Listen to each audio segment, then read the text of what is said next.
Hello.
Hi, Larry.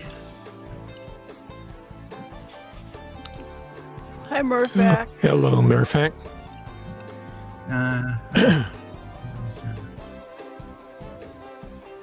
Can you hear me, Larry?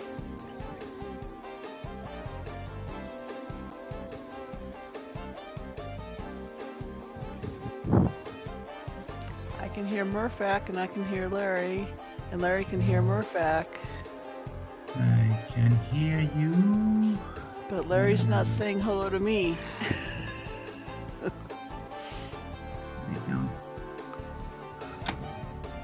I don't see who is here.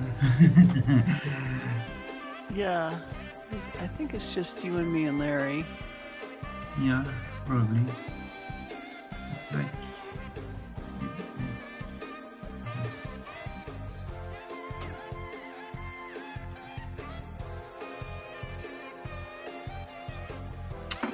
Well.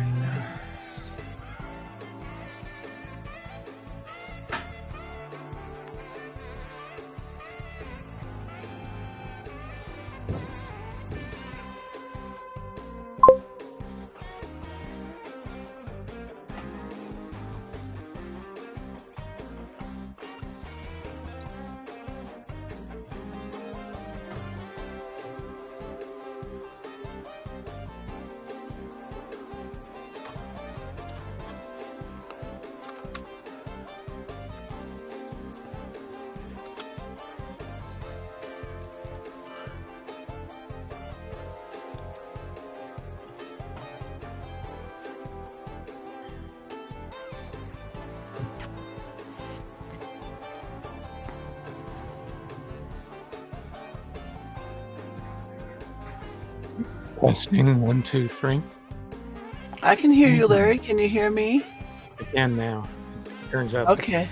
Yeah, I logged in about 2 minutes ago. Yeah.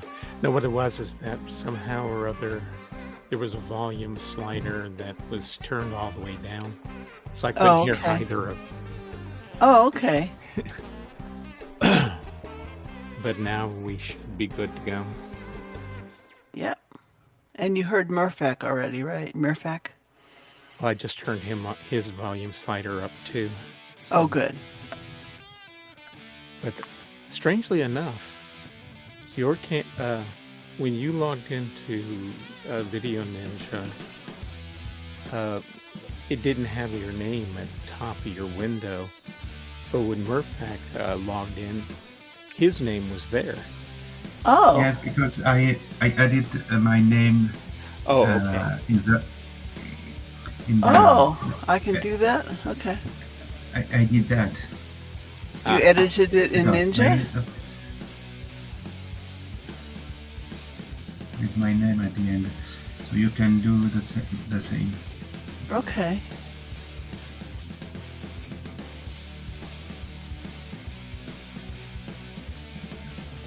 That makes things easier. I thought I was going to have to manually do that myself every time.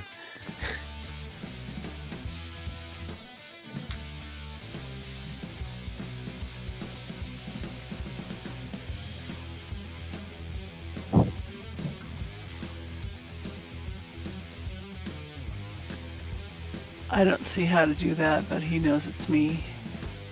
Up at the top of your window, there should be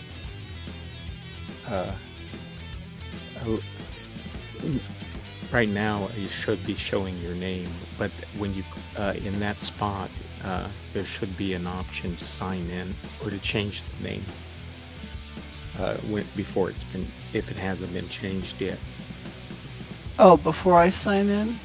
No, I'm talking about after you sign in. Okay.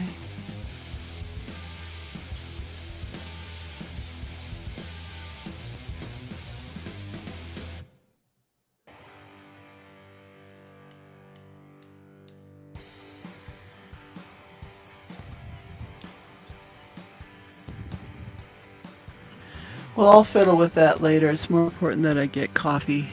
Yeah.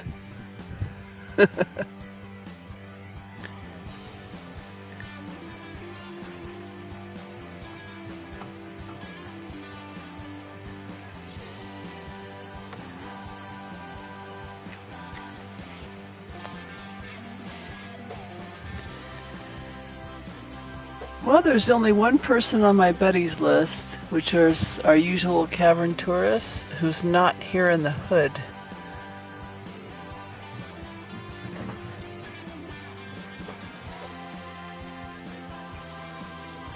How many people are in Twitch right now? 12. Oh. You announced it on Facebook, didn't you? I forgot this week. Oh no, maybe that's why attendance is low.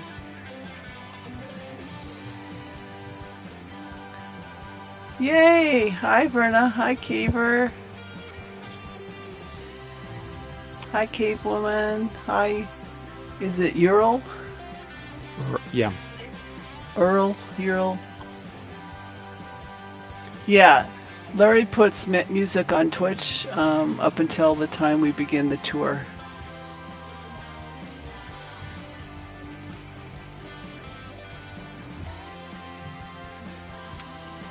And Rawa's mother, Mawa, I call her Mawa, and some people do, is in Twitch. Everyone say hi.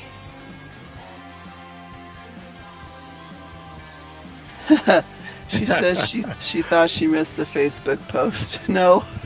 You did. Well, you did. It was because I lost my head during the week and forgot to put it. Yeah. No, she didn't miss it. You missed it.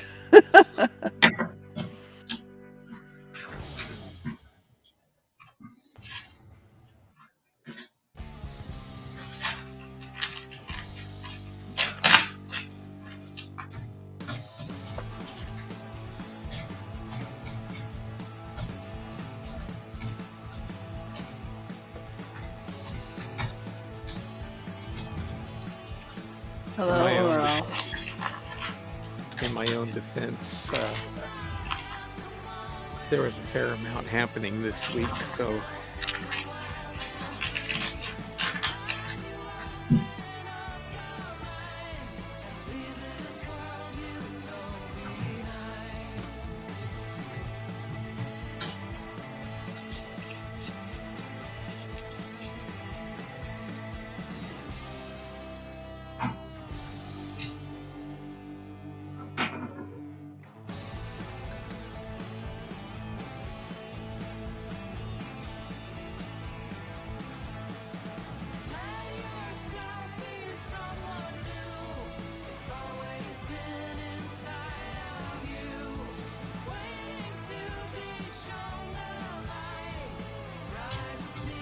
Who's Tessa? Tess. Earl says, had Tessa come back after 21 years. What does that mean? Oh, I'm not familiar with that name at all.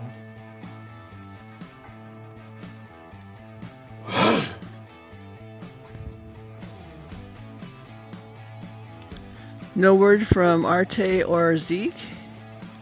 Zeke said that he was sent an email out last week that he was going to be busy this weekend. Oh, okay.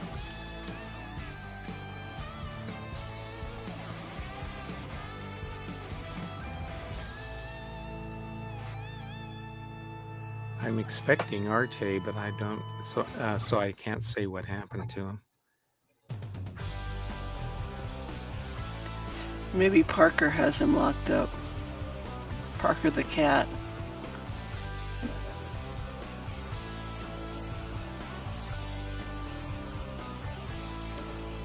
Oh, nope, way back. I forget what nope is.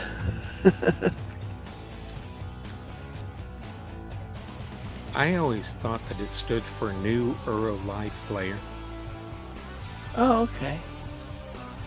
but I don't know. I'm not positive about that.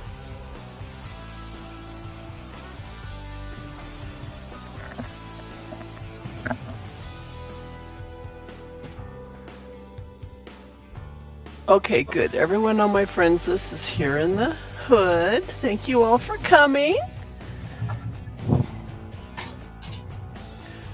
I'm gonna go get my coffee. If you guys want some, I'll bring you some too. Did you show us your huge coffee mug, Larry? You haven't been watching the stream, have you? No, I've been moving my slider and adjusting other settings and saying hi and trying to herd cats. But I will soon.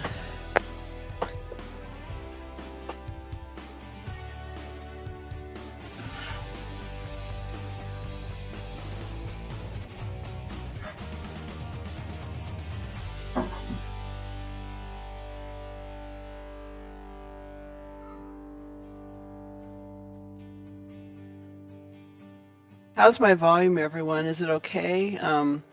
The Larry and the hosts are using a new type of sound system this month. Voice conferencing system, yeah.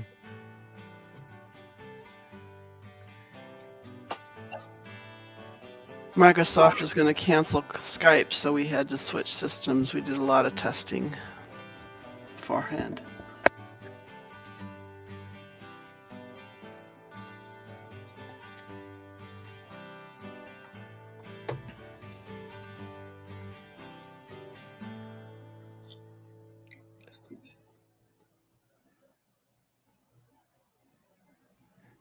Hello, Carol.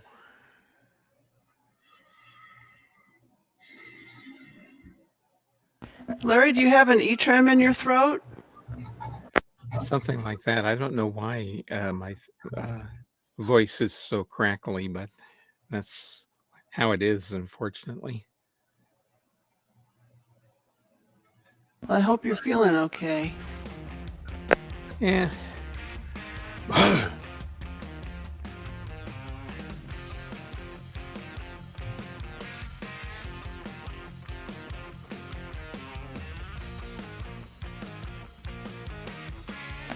Everyone knows what an E-term is, right? Y-T-R-A-M. This is our first quiz of the tour.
Okay, I'm back. Have coffee and I fed the dog.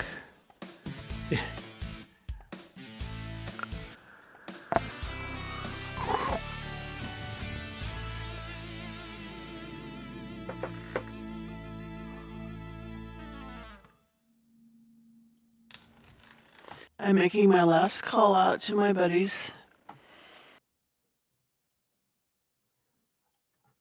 And then, Larry, I assume you want us to start. Yep, I just killed the music.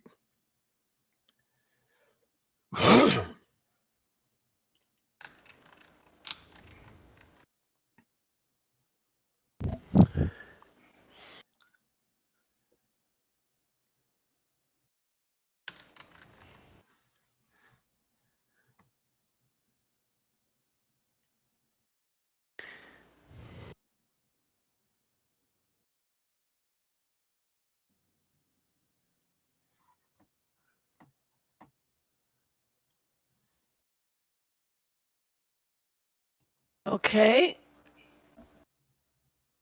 Looks like Mirrobot's set up in the right place.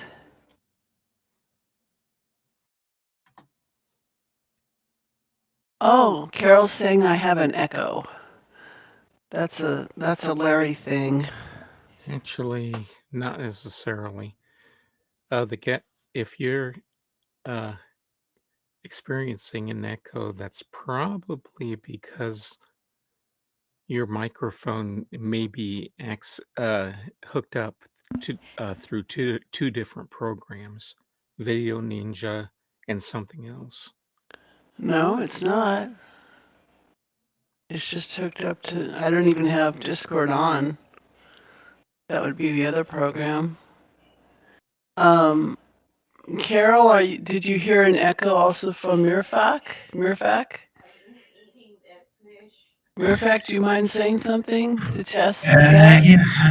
Hi.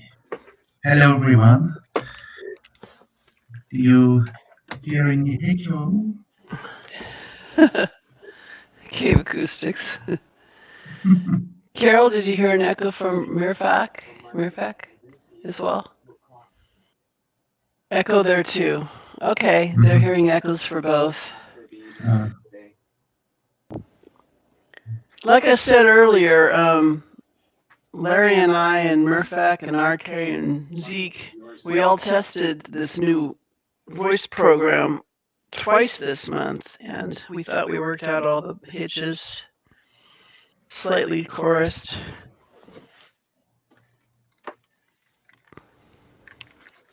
Larry, do you want to try to fix it, or do you want me to? Oh, he took off his headset. Larry, do you want to try to fix the echo that they're hearing from? I don't know of anything that I could do because that's Okay. Well, they can hear us okay. It's just like a chorus. Larry's clear as a bell. Okay. All right. So, Larry, you're not going to adjust it. You want me to go ahead and start then? go right ahead because like I said, there are issues with the thing picking up two microphone sources, the stream. I mean, and that causes an echo like that. I forget what I did to fix it when mine was, but um, as far as I know, that's always going to be an issue on your end. Okay. Well, we'll fiddle with it. Between now and the next month's tour, I suppose. Yep. Yeah, because Baron helped us test it out, and he didn't comment on it. Anyway, let's go again. Yeah, thanks so much for being gracious about this technical difficulty. No tour would be complete without at least one technical difficulty. Welcome everyone, Shara Bashemti, to our whatever cavern tour. We're nearing the end. August will be our last cavern tour, but we're progressing nicely. And today we're going to be continuing our last month's tour by finishing up Arcana by visiting, is it pronounced Uran Silo? Uran Silo. No, it's called the Arcana Silo. Arcana Silo? Okay, yeah. I think on the key it's called Uran Silo, something like that. And then afterwards, we are going to be starting our intense tour of Ahnonay, which is going to require a lot of transportation special effects from Mirfak. Thank you, Mirfak, in advance. I know that this is going to be very taxing on you, but you always handle this type of work very competently, and we really appreciate you. We appreciate Larry, of course, as well. Arte hasn't joined us yet. He'll probably waltz in when his cat Parker permits him to come. Zeke is going to be missing this tour due to other commitments. And so at this point, I want to make sure, does each and every one of you have Mirrobot buddied? Mirrobot should be on your buddies list.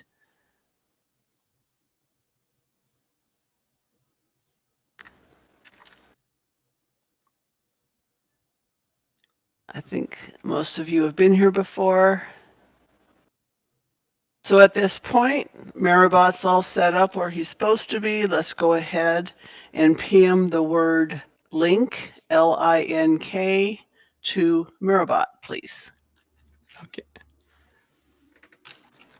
Let's see.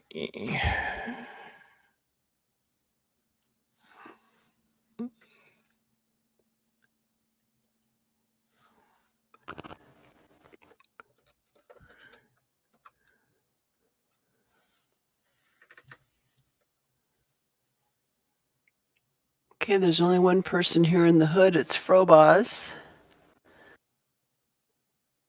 And Frobaz is gone. Go ahead, Larry. Welcome, everyone. I see that we have 20 people listed in the stream, as tuned into the stream, I should say. 19, actually, because one of those is going to be me. Anyway, I'm going to have to try and keep things on point here because we've got a lot of ground to cover. So, welcome. This structure we are in is called either the Arcana Silo or the City Silo, depending on the listing. It's called a silo because of its overall shape, not because anyone knows what the building was actually used for. It might have been a storage building, or it may have been something else entirely. No one knows, and no one has ever seen its interior to find out. Guildmaster Kadish purchased it around the time he purchased the factory in Urkana at an unspecified time just before the fall of Denis in the year 9400, which was 1744 on the surface. It would have been after he left the Guild of Writers, but that date is unknown. He probably chose it because the balconies that hang over the lake are surrounded by a wall that prevents people who are outside from seeing what's being done here on the inside. The silo is located in the Ashemen district, which is located a long way from the city proper and Agra Island. Its coordinates are 1912 Toranti, approximately 11 degrees, 1562 Shafiti, and its elevation is negative 164 Shafiti. That is a distance between 4 and 5 miles, or something like 6.3 to 7 kilometers north by northeast of the Great Zero. It's also lower than the Denis Cavern is, which is the ferry terminal is 93 Shafiti below the Great Zero. So the balcony with the pellet testing machine is approximately 1,000 feet or 300 meters below the level of the Denis Lake. That means the silo and the Ashemen district are not inside the Denis Cavern, which is roughly 3 miles long and 1 mile wide. Instead, Ashemen is in a smaller, lower cavern that is downstream from the main Denis Cavern. Kadish was interested in restoring the health of the luminescent algae in the Denis lakes and river system because he wanted to fulfill the prophecies of the grower who have been written about in words written by the Watcher. Kadish spent a small fortune and a lot of time and effort convincing the Denis elite that he was carrying out the signs listed in the book. One of the signs was that the grower would return light to the cavern. Kadish was looking for a way to refresh the lake algae, which had stopped producing the amount of light that Renaref had originally designed it to in the Book of Earth. The specific passage he was trying to convince the Denis he fulfilled with his projects in Ahnonay and Arcana was this: the grower will take time, the grower will bring light, the grower will have ages. Take it and move it to and fro, bring light and give it to the dark places, have ages and link to them without bindings. Here on this level of the silo, we have the pellet testing machine. The pellet testing machine is something that Kadish bought or commissioned. He was a writer, not a scientist or engineer. The machine measures qualities of a pellet from the Ahnonay factory before dropping it into the lake below. That allowed the user to immediately see how the pellet affected the local algae. The testing machine then transmitted a numeric score to the user's key, which is based on the quality of the pellet. This was for statistical purposes. Kadish tried many different recipes when baking the pellets. The DRC co-opted the score and used it as a way for explorers to see how much they were contributing to their lake lighting project, and so that they could compare it to the scores of other explorers. If you look up from where we are, you will notice that on top of the wall, there are ribs stretching over it.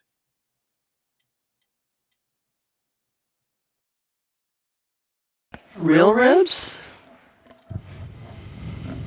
Let me go ahead and bring up my web browser here so you can see my photographs.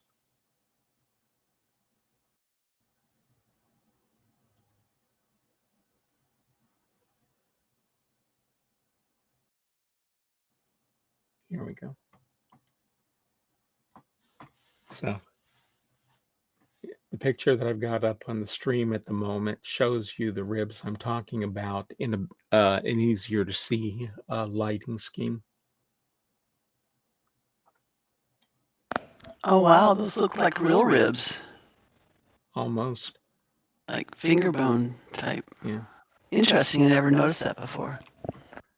And if we scroll down to the next picture, if you were able to stand on top of the wall, this is what you would see inside.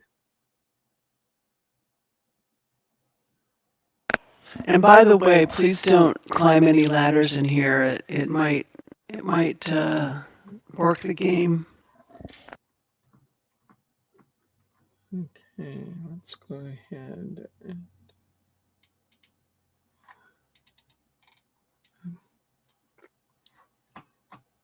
So let's go ahead and bring this back up.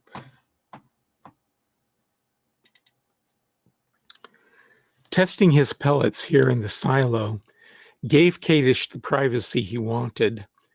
The water at the bottom of the walls was contained in a reservoir that was separated from the lake outside. He could find out what a pellet did for the algae in this reservoir without affecting the lake as a whole. But if he liked what a pellet did, the reservoir could be opened into the lake to release the nutrients. It's known that Denis rivers and lakes were fed water from the outside world, and that excess water could be drained to the outside world.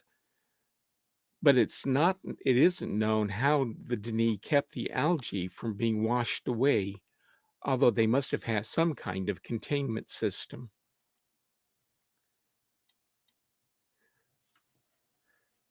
This silo, as I mentioned before, is contained in the Ashamin district. For 5,000 years, the main industrial district of Denis was a place named Nuerl, which had been built in the Denis cavern near the city proper sometime around the Denis 2800 century. The ruling king at the time was a man named Nidra. Most of the important goods and resources from other ages were linked into the cavern through Nuero. We don't know what that name means in the Denis language, but it was one of two districts whose names were almost identical. The other district was named Nuero, the only difference between the names being a glottal stop. So it is what is certain is that they were indeed two separate districts. In Denis year 5312, an epidemic broke out in Nuero. The disease was most likely originated in an age called Yasafa. Yasafa was heavily forested and provided the Denis with the majority of its wood supply, and that included an expensive and rare luxury wood called yema.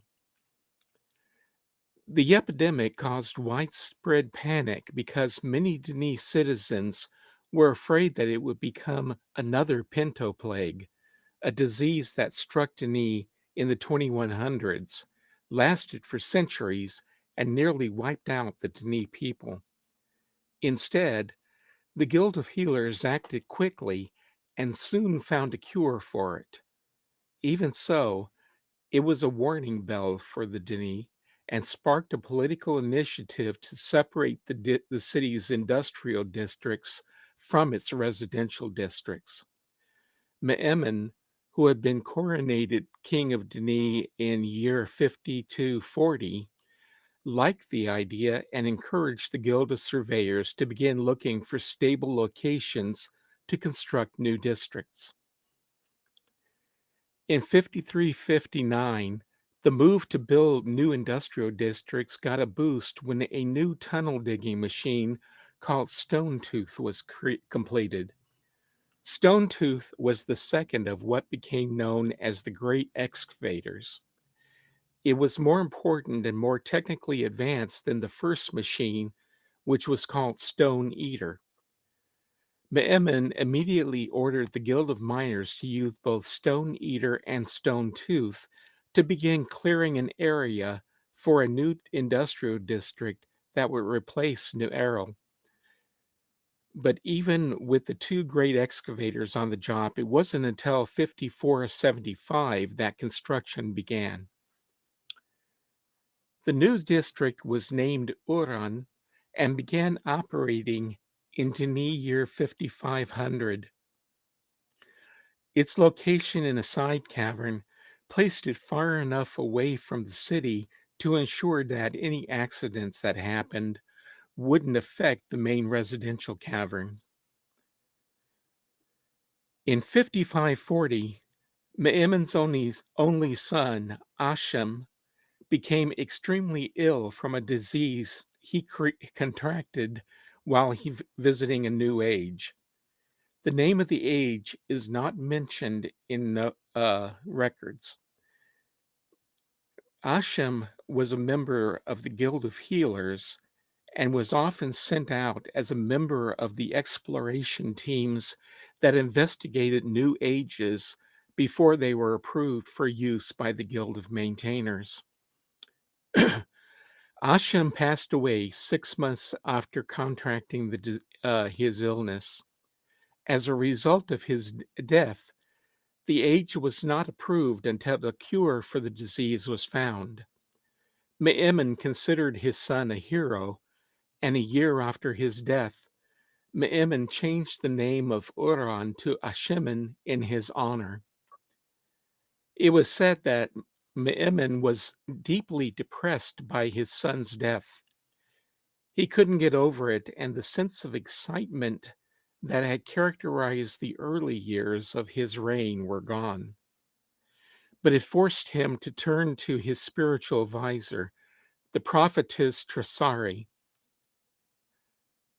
Me'emen apparently spent a lot of time with Tresari in the final days of his life, and when he eventually died in the year 5549, at the age of 392, he was said to have been more contented with how his life had turned out because of her help.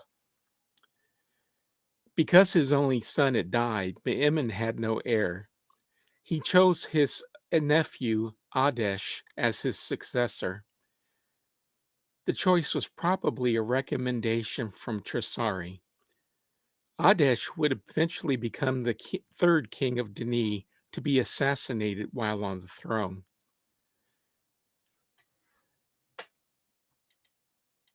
Okay, I'm going to bring up the web browser again for a moment. And if you look at the stream window, what you're seeing here is another view from atop the wall of the silo of the Ashemen district outside. And you may notice from this that the cavern, the Ashemen cavern, is much, much smaller than the main Denis cavern.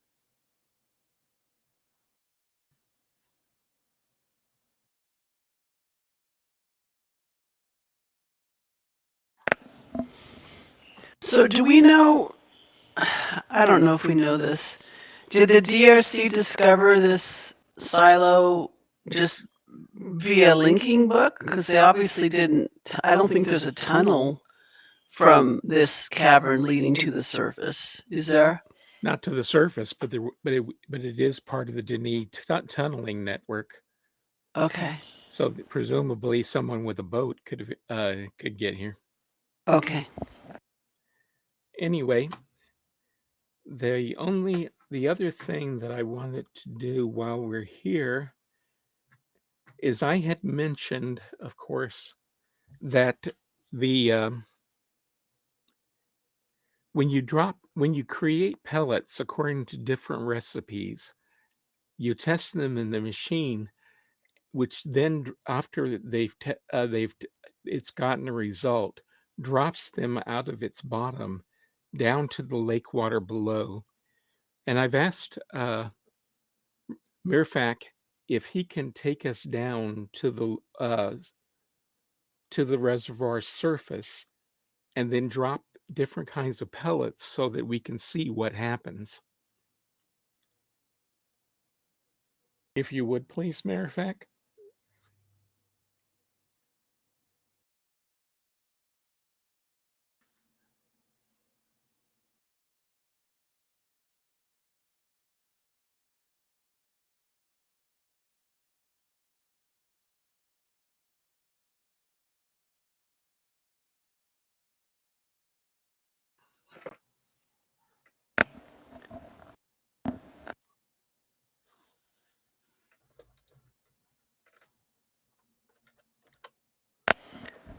Actually, it might not have been the DRC who put the linking book here. I don't see their stamp on it.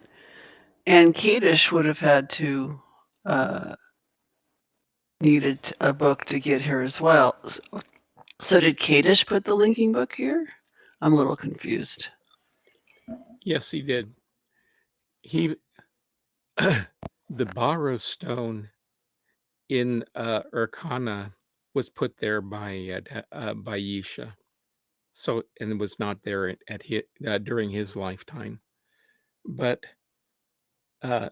he did set things up so he could get back and forth between the pellet baking room and this location.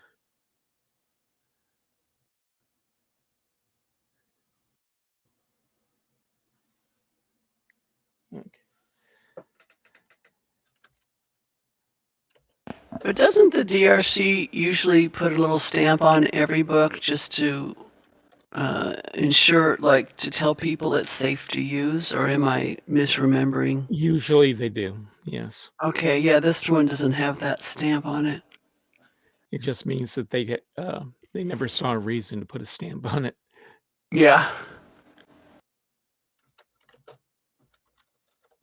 Someone made a joke about the crack in the wall. I don't know if that was a serious in this part's safety. I don't know if that was a joke or if it was a question for you, Larry, but do you want to comment on it? Do we assume the DRC vetted the crack and thought it was okay? Which crack? It's a huge crack in the wall. It's You're talking well, about the one here? That's on the it's screen? yeah, it's below the opening. I'm looking actually from physically inside the silo. It's the Yeah. one below the little window up there. And the answer to that is no. That's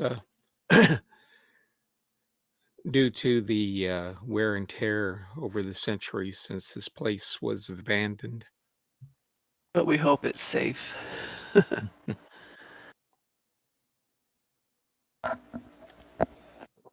Anyway, since we're waiting for Mirfac to get things to see if Mirfac can get things done, do we have any questions while we're waiting?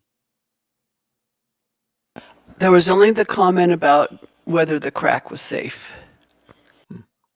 Heck, We see cracks all over the place nowadays in Denis, and in Agura. as a general, basically we haven't seen anything falling apart since they originally happened. Yeah, from the earthquakes. Hmm. The only time anything ever happened was fairly early on when explorers were allowed down here. There was a collapse inside the Guildhall complex that what was his name? Phil Henderson got caught in, and which everyone thought he had died because of. Yeah, it wasn't that. While we're waiting for Murphac to sit up, wasn't that actually part of the episodic content that Cyan released? Correct. It was like a live play going on. Yes.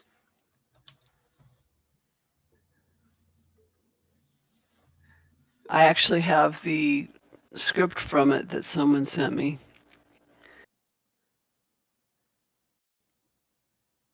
Not the script, the in-game chat that was displayed, the text chat.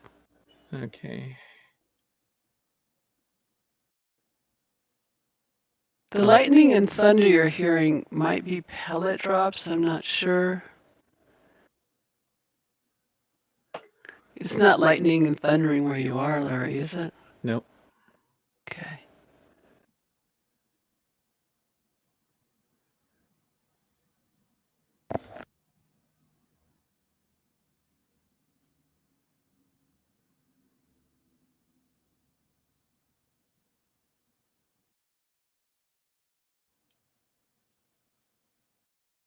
So Murfact made the outer wall invisible.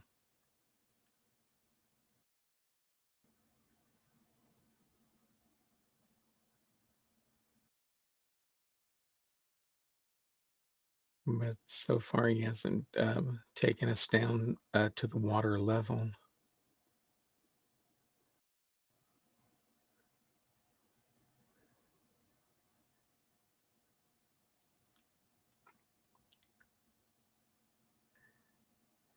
Mirfac usually has two ways of getting us down to water level, and one of them is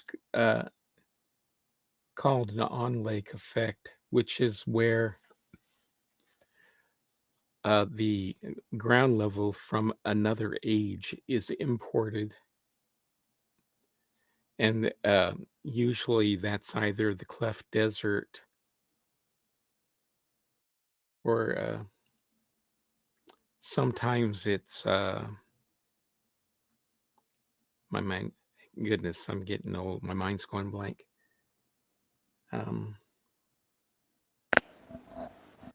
That one where we learn how to, we're supposed to learn how to navigate. What was that? Like float? No, the desert with the bone cage in it. Minkata? Minkata, that's right. Yeah, it's either Minkata or the Cleft Desert that's normally imported for on-lake effects. The other way that he does it is by creating a platform out of the pillars from Jalak, and then he makes those invisible after building a platform of them for us to stand on. Larry, it appears to me that rather than actually moving us downward, he's made everything invisible because right now he's dropping pellets, and Oh, if you yes, angle your view down let's using the try right that. mouse button, Yeah, you can see the effects in the water. There's a different effect caused by each pellet, which of course Larry will yeah. describe. So Actually, everyone, angle your view down, guys. actually, I do not know which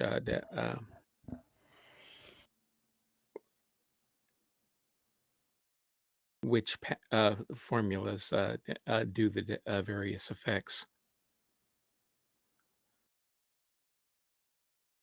Oh, maybe he is going to move us down there. Yeah, it looks like Okay. he's in. Yeah, there we go. Thanks, Mirfak. The other method would have worked too. No, this is what I was. This is fine. The cat. It's going to be much better once he gets us down to that Jalak pillar platform. But in the meantime, yes, you can look downward and see the various effects. Okay, let's. Okay, now we can move about. Yep. Thank you, Mirfak. You don't have to worry about falling off the platform because he always sets up boundaries around it to keep us from walking off. Yeah, you're all going to want to switch your using F1 to switch to first person view down here. Yeah. This is actually one of the best possible effects that you can get from dropping a pellet. That thing where it gets brighter orange and spreads out slowly. That's a dud pellet. I got let drop. Yeah, do you see the dead pellet floating around? It disappeared, but that's hilarious. I never actually noticed that before, a dead pellet just floating on the surface without creating any colors.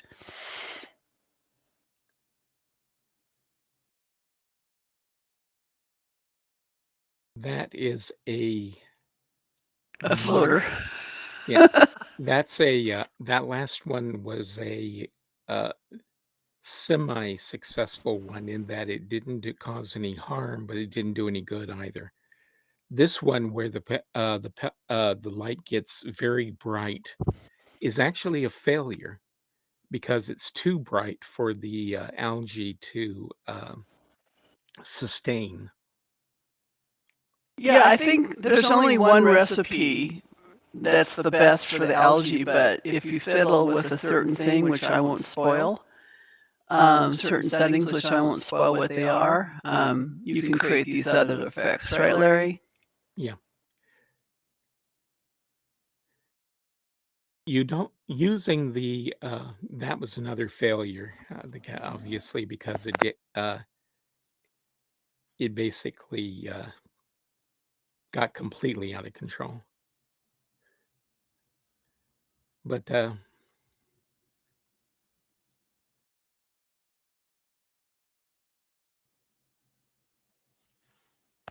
Yeah, they do look like fireworks, don't they? Oh, bubbles. yeah, that of course is another failure. Actually, like I said, the only real major success is the one where you see the bright orange light spreading out slowly. Tiny bubbles.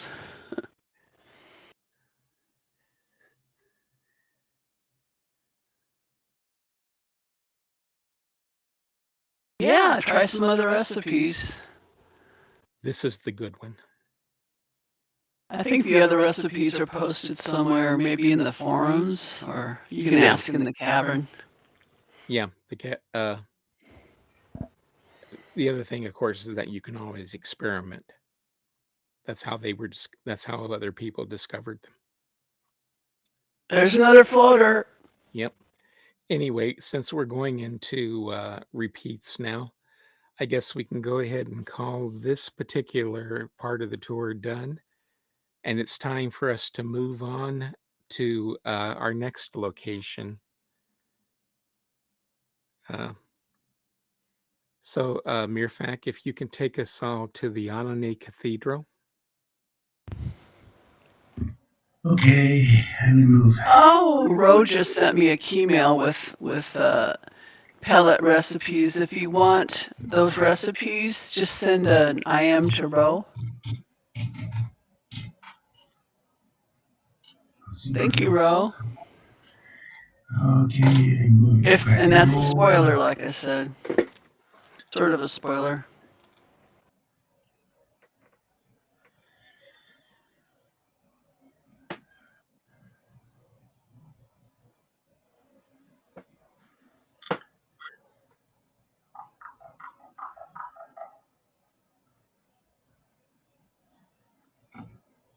So, like I said about Ahnonay. Oh, go ahead, Mirfak. Where I am. Ah, yes. I'm not exactly where I need to be. Yeah, since Ahnonay has all those different spheres, they're all located in one world/layer, but there's going to be a lot of transportation effects. We're not going to be going through the normal method that you'd use during normal gameplay, because that won't work. So we're gonna be ported all around, and we're gonna show you some new sights, new perspectives that you might never seen before. Oh, you will have if you've been on these tours before.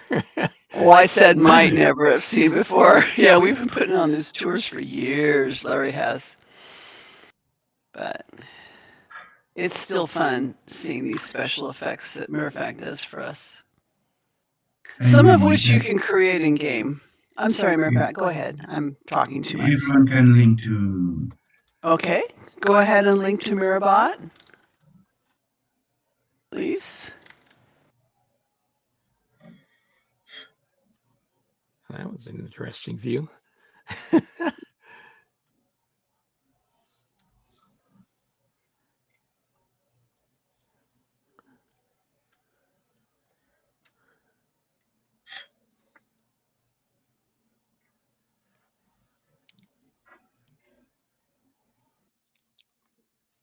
Okay, we're just waiting for Mirfak and Ural to link. And me. I always stay behind to make sure everyone has linked. Yep. No avatar left behind is my motto.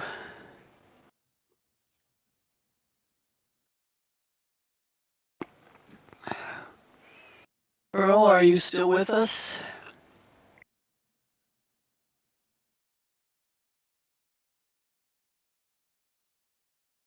Well, I'm sure Earl will catch up with us. Yep. Go ahead and start, Larry. Anyway, as I mentioned before, Kadish was fascinated by words and believed that he could fulfill the predictions and become the grower speaking of in its pages.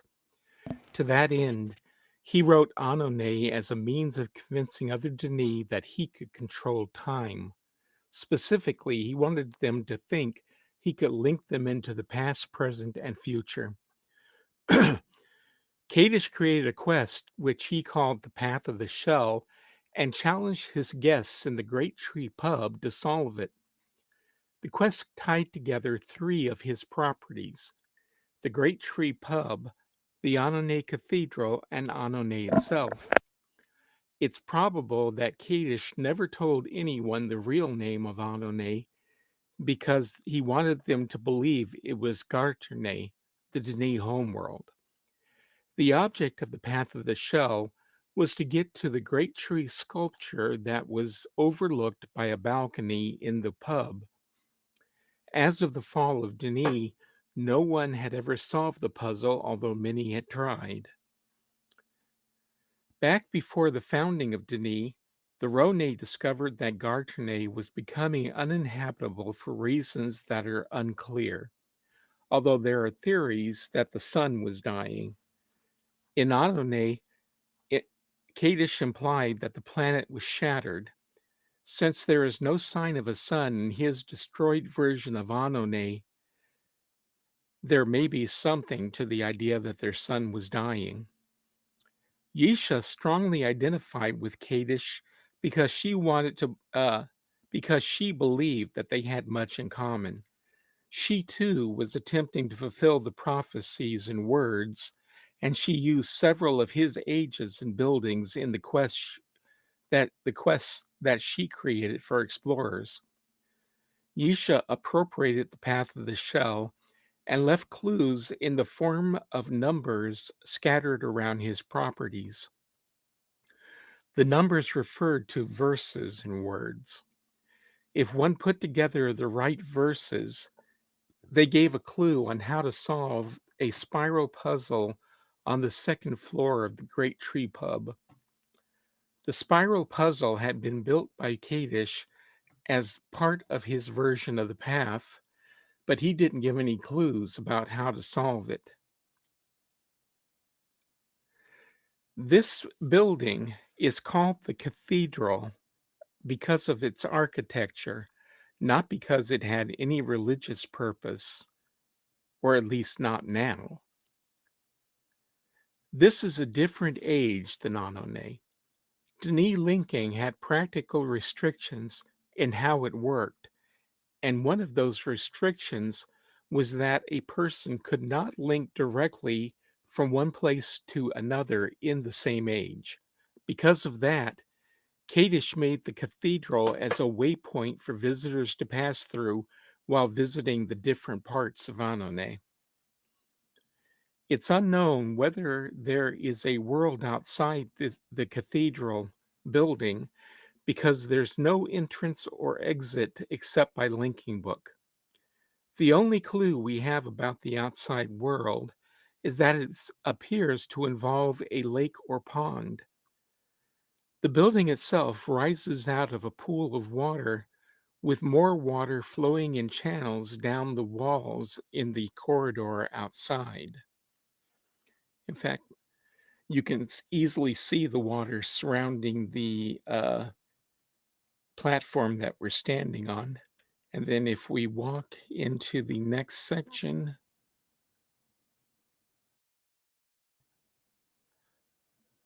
you can see the water flowing in between all of the symbols.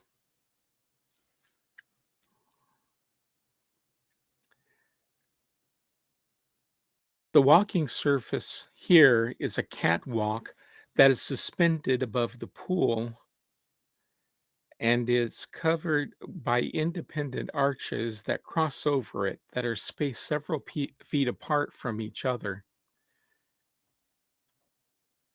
And let's look up where here. Okay. Let's see. Change my view, then look up. There we go.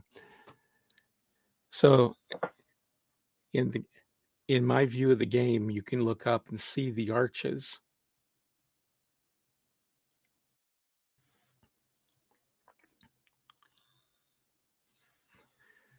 Note that the gears and fourth sphere symbol common in Kadish's properties feature prominently in the decoration in this hall, but you will be seeing them again.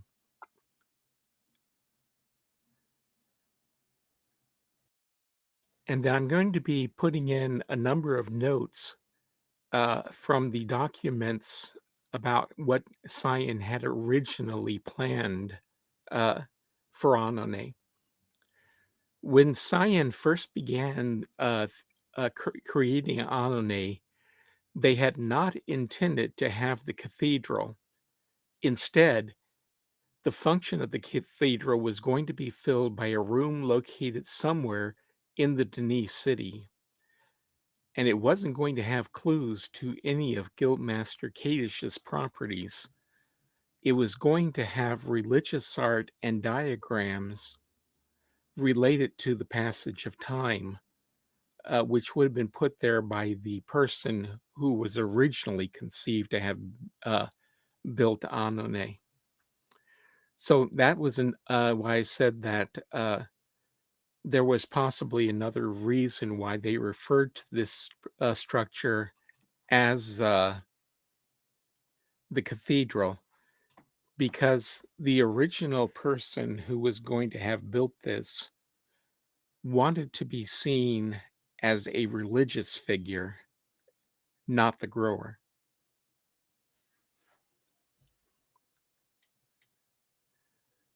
Okay.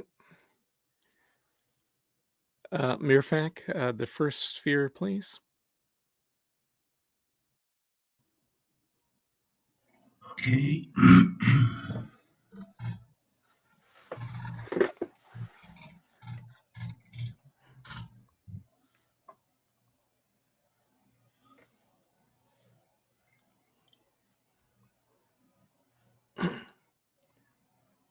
Does anyone have any questions about Okay, you can go. Okay. According to me. Link? No questions so far. Mhm.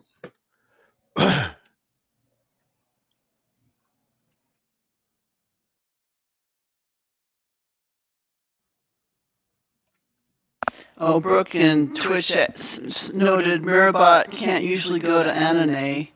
And Murphax says, yeah, it's because he doesn't like quabs and crashes very often there.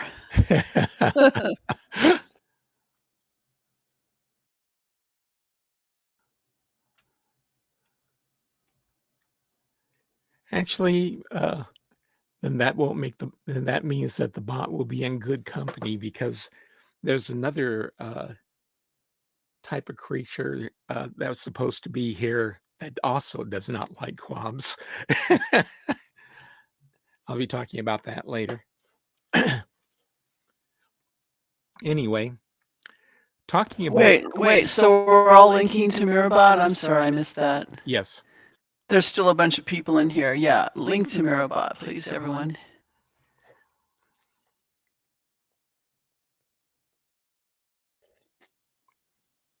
We've still got a lot of people here in the cathedral.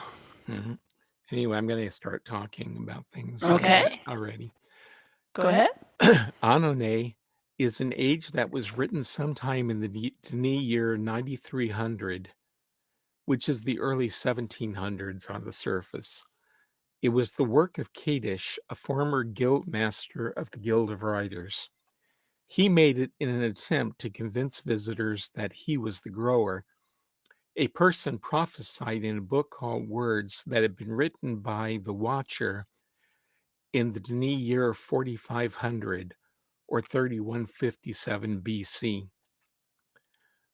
I like to say that this age was Kadish's grand attempt to prove that sometimes you can fool all of the people all of the time. The name of the age literally translates as water root.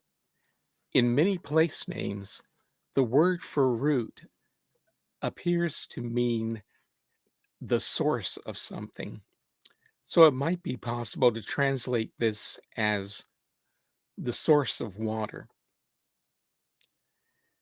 The age consists of a hole with water flowing down on all sides of it. There are undefined voids above and below it that give it an overall appearance like an hourglass. It is not known where the water comes from or goes, or whether this is an isolated section of a much larger world, although that's likely given the limitations Denis writers were obliged to follow. For now, my best guess is that the area containing the age, which the DRC called the Cascade, might be located in a subterranean cavern. If true, that would explain why only the area around Kadish's construction is lit. The light is artificial illumination provided by a great many lamps he installed outdoors. Some other possibilities would be that the cascade exists on a world that is perpetually covered in clouds that block sunlight from getting through, or that the planet is tidally locked with its sun so that it's always night where the cascade is located. But a note about the original intentions for this age. When Cyan began planning Ahnonay, the area around the construction was intended to be a vortex in a large body of water. Let me show you my picture. So if you look at the stream, you'll notice off to the left, I have this illustration is one that they included in their notes. So that's how they had originally envisaged what became Ahnonay.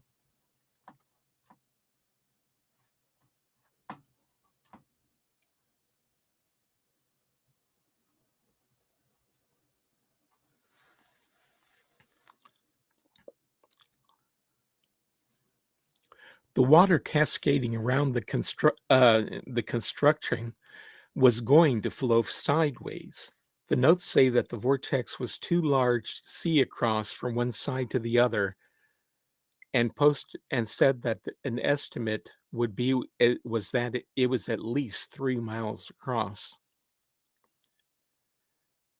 Their early concept of Ahnonay didn't have anything to do with Kadesh. In the original concept, it was going to have been created by an unnamed Denis master engineer. Using his skills, the man constructed the massive machine here that was able to hold and rotate 4 stadium-sized spheres, each of which gave the illusion of being ages on the inside. Built into the massive water vortex, the engineer used the motion of the flowing water to power his gigantic sphere machine, which the DSRC calls the Orb Orbiter. The engineer used the spheres to imitate time travel and deceive his audiences into believing that he was a religious figure more powerful than any writer, or more powerful than time itself. The engineer was pretending that he could create ages even though he wasn't a writer. Ahnonay was much too large and ambitious a project for one man to build. The engineer was able to do it because he had numerous followers to help him. After a time, he was discovered to be a fraud and was banished from Denis. At that point, he retreated to Ahnonay and lived here for the rest of his life.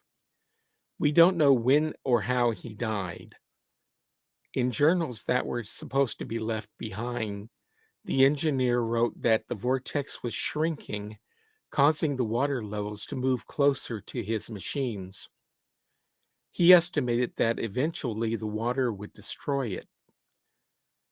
His last entries say that he set off to find the reason for the shrinking and the quote-unquote power source behind the entire age.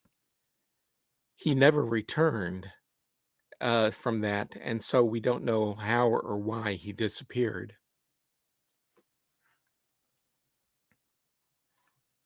We are now here in the first sphere, which was nicknamed Water Ahnonay by explorers.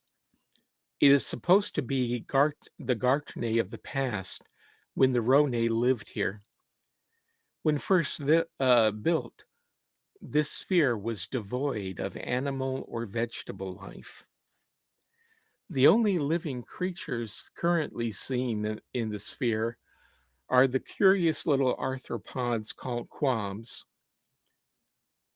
Quabs are natives of the age of Ahnonay, uh, who found their way inside the sphere by means of a crack that formed in the shell. It was previously believed by explorers that Kadish placed them in the sphere, but that turns out to not be true. In fact, having them here while giving tours to other Dini would have made the weight-based rotation trigger of the sphere unpredictable, and Kadish would not have permitted that. Quabs are fairly small crab-like creatures, but they have their name partly comes from the fact that they have 4 legs instead of 8 or 6 or whatever. Quabs in their natural environment live in the vortex where they feed on small protozoa that live in the waterfall.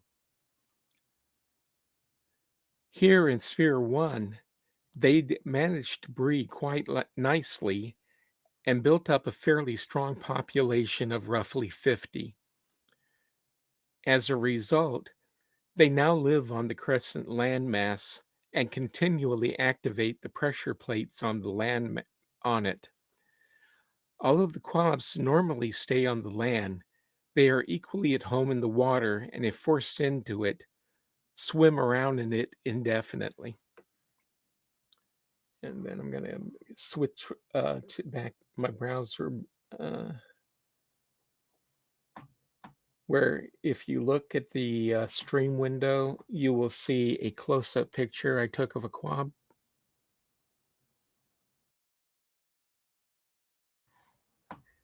And then if we scroll down a hair,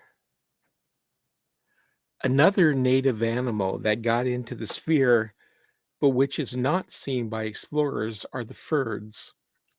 Firds are a strange combination of fish and bird.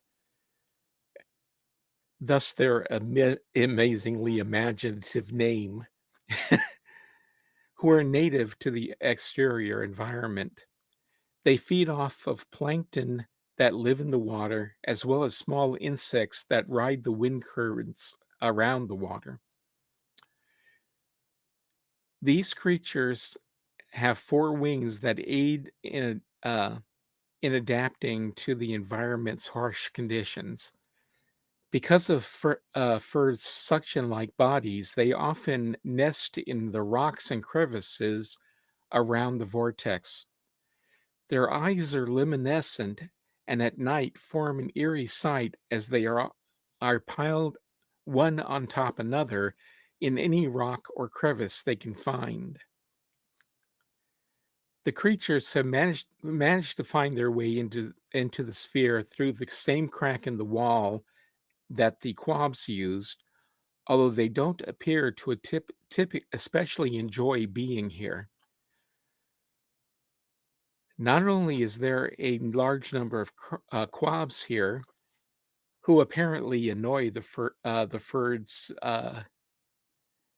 but the environment is also completely different than what they are used to. As a side note, Cyan, for some reason, backed off on their plans and didn't produce the firds in Uru, so we have to pretend that they are here. They are shown in Baro art in Ederkimo, and if you look at the picture here,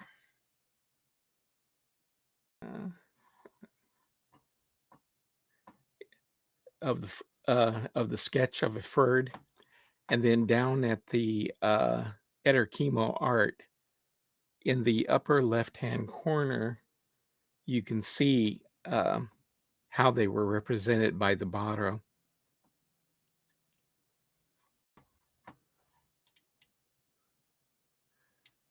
Okay, I'll scroll down just a hair more.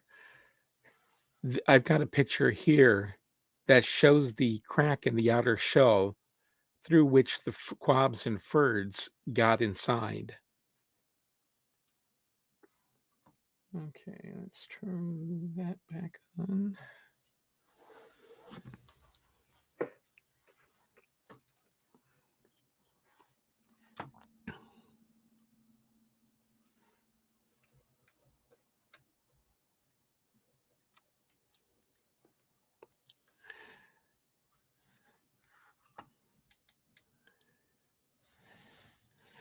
If you look around, you will see a series of what look like trees here on the land. An early explorer dubbed them Taro's trees, from the Dene word ter, meaning tree, and the English word rose because of the color of their leaves. There is a possibility that we might know the Dene name for this type of tree. There is a phrase in words that might describe them. It says, like the lelum, they grow, expanding in size but lessening in thickness.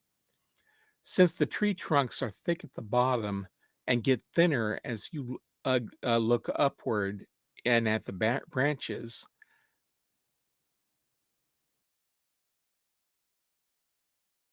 that could match the description in the quote. This is, of course, merely a guess. There's no supporting evidence to back it up. However, Kadish did not plant these trees here. He built them. They are artificial. He didn't want anything in the spheres that would change in weight. Another sign that they are artificial is that if you look around them, you do see no trace of leaves falling.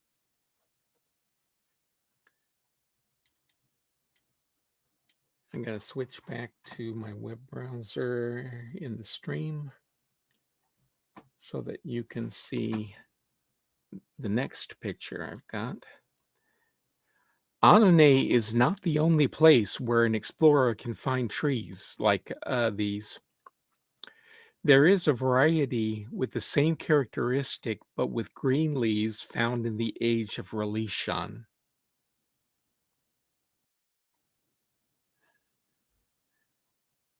Okay.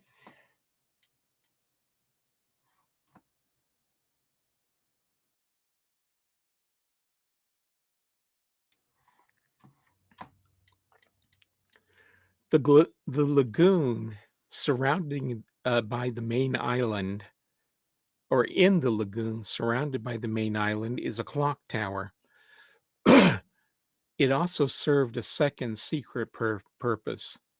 It's a sophisticated pressure gauge that Kadish used to check if his visitors were on either of the two main islands when they were supposed to be moving on.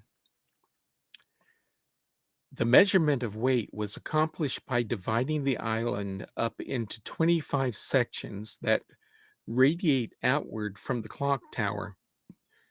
The sections were constructed atop pressure-sensitive plates that are precisely balanced.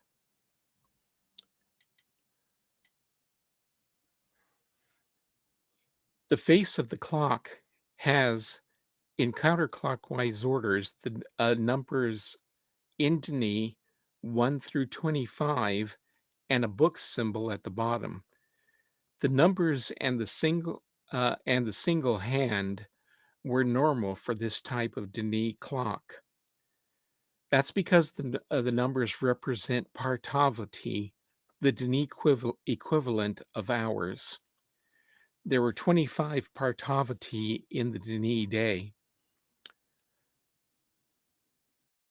The interesting thing to note is that Denis clocks run in the opposite direction from those on Earth's surface. Clockwise to a Denis is counterclockwise to us. The lighted sections that you see just inside the numbers told Kadish whether or not there was any additional weight on any of the radial sections of the islands, and their relationship toward the center between them told him the direction that the weight was located. The book symbol is in the position that the water entering the lagoon is, and so is not part of the weight detecting mechanism and has no lights associated with it. There's a smaller island off to one side that contains controls for water Ahnonay inside a structure that could not be opened from the outside. Kadish probably had a private linking book to get into its interior. Yisha would have removed that book when she set up her version of the Path of the Shell.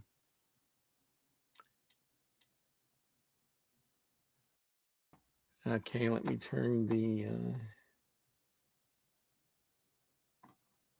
If you look at the stream window, I have a couple of pictures of the interior. Kadish designed pumps that created fierce currents in the water around the island to keep people from discovering the trickery of the sphere. Inside the tower is are large valves that control the water currents, allowing them to turn them off and inspect the sphere when there are no visitors. They were always turned on when he was expecting guests. The last thing Kadish wanted was for a visitor to get out on the water and see that the supposed town off in the distance was made of painted backdrops on mesh screens. The picture that I'm showing in my web browser at the moment, you will notice there are gauges attached to the mechanisms with the glowing yellow panels on them. If one climbs up the ladders to look at the gauges, a puzzling observation you can make is that they are marked with Arabic numbers and Roman lettering. It may be that the originals were not operational when Yisha was setting up this age for her version of the Path of the Shell, and she had to import replacements from the surface. But the truth of that is not known. If you look at the picture I put up of the gauge, and you'll notice that I was not able to get a very good rendering of it. And that's because the artwork for it that Cyan has in the game is not a very good resolution. So I wasn't able to make that any more readable than it is.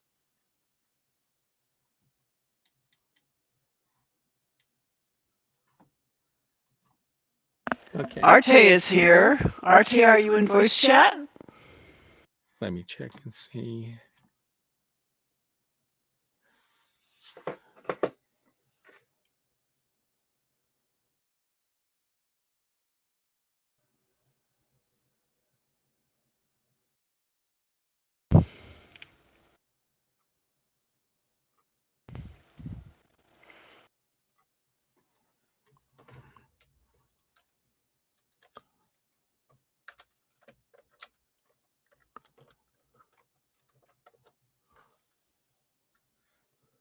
Arte also is a Dunny historian, just as Larry is.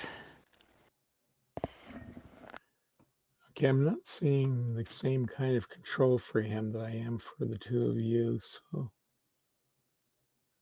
let me check. No, he just disappeared.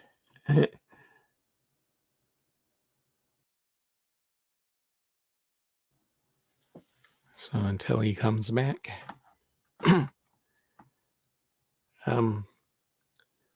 Matter of fact, please take us to maintenance room 1.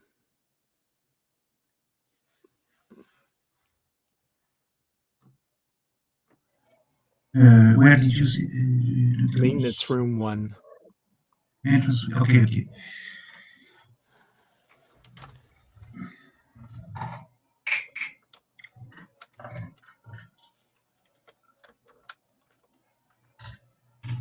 Gaber's asking why the sky is dark. Is that because of the JLAC overlay? We don't have one here. Oh. Are you sure? Okay. Let's check his audio settings. Oh. Arte, if you can hear me, I am not seeing. Let's see. If he's in Discord, I will DM him the link I'm looking at his settings to the at the program. moment.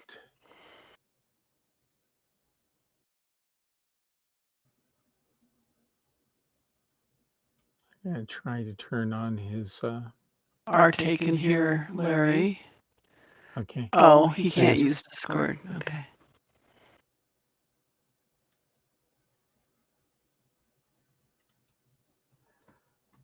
I just turned on. I think I just turned on his headphones, and let's see. Yeah, I've tried that as well, Dreamer. It takes some effort, but we try our best to avoid spoilers during these tours, so I'm not going to elaborate on that. Yeah. Okay. I'm not sure what's going on here because his display looks differently. But he's not showing as muted. His cat Parker might have fiddled with it when Arte was sleeping because he doesn't like Arte being distracted from petting Parker. Okay. Yeah. Oh no, Dreamer, I wasn't criticizing you. Let me go ahead and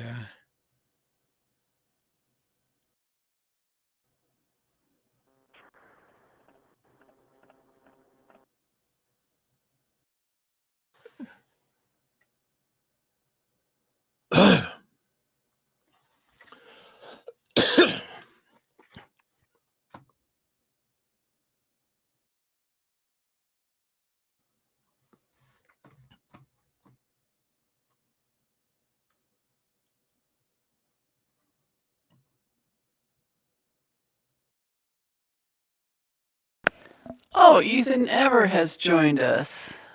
Welcome, Ethan.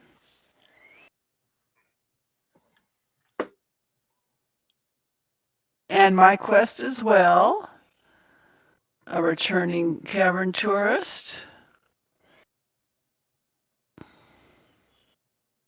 Ethan used to produce very clever episodic adventures of his and his friends' adventures here in the cavern.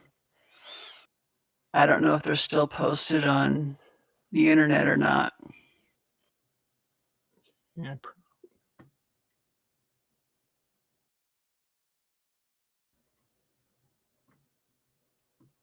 I am not seeing. Yeah, for some reason, Arte, your window is not looking like the other ones. So I'm not sure, and I can't see what's going on with it.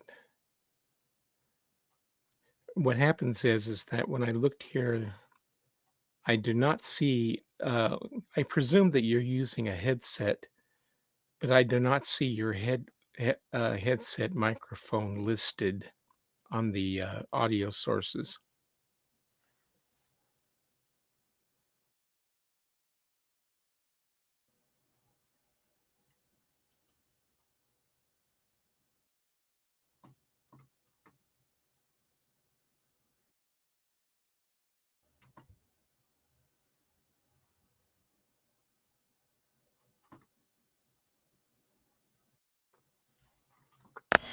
And I know I've mentioned this before while they're fiddling with settings, is that Caver and his wife Cavewoman are real life cavers.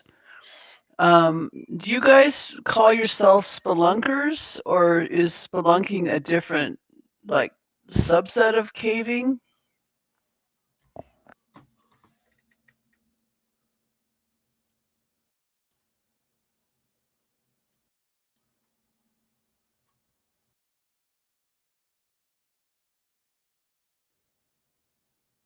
Oh, spelunking is an older term than, so the correct term is caving?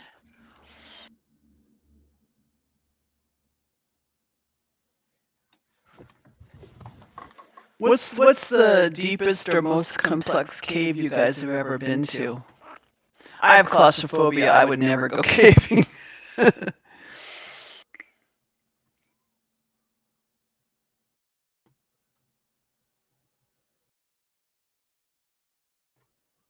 And does anyone else here go caving besides the Denny Cavern? A man cave. Yeah, I think all men retreat to their man caves. Carlsbad, okay. Deepest is Carlsbad. Is that in New Mexico? Forgive my ignorance. Longest is Mammoth, okay. Okay, Potro's been to the Bat Cave.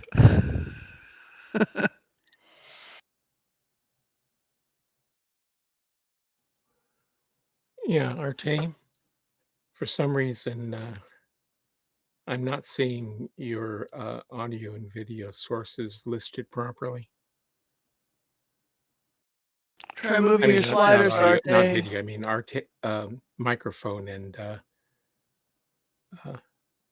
headphone settings.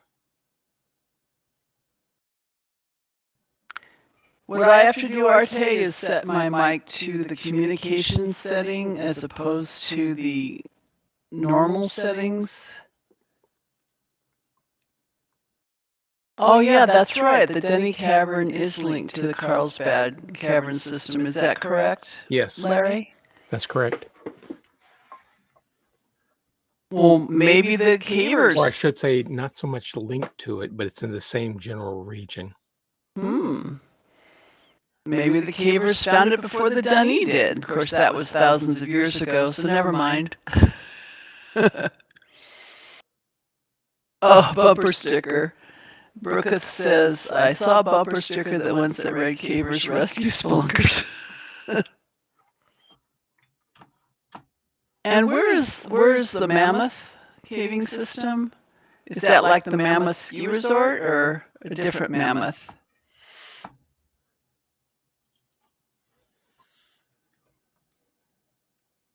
Kentucky, okay.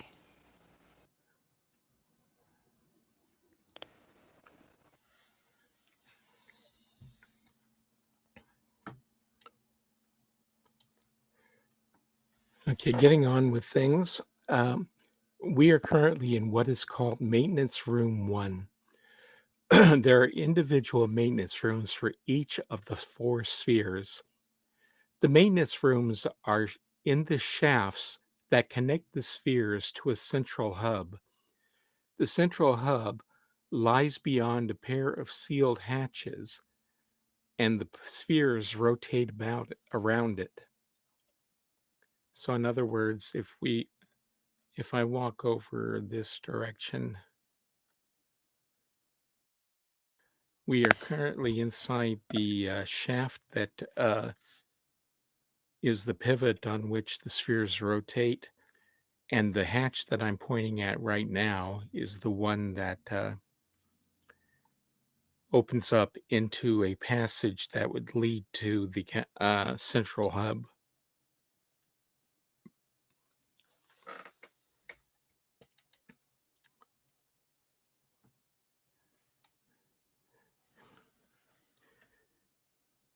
The reason, of course, that we know that this is maintenance room 1 is because on the walls, Kadish painted his symbol of the 4 spheres, and in the middle of the 4 spheres, he has the Denis number 1. Mirfak, please take us to sphere 2.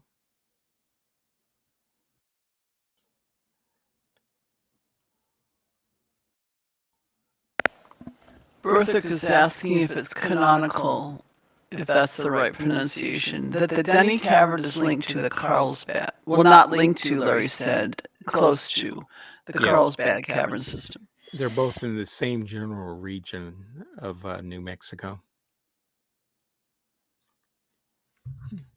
Yeah, isn't New Mexico mentioned on the sign at the cleft?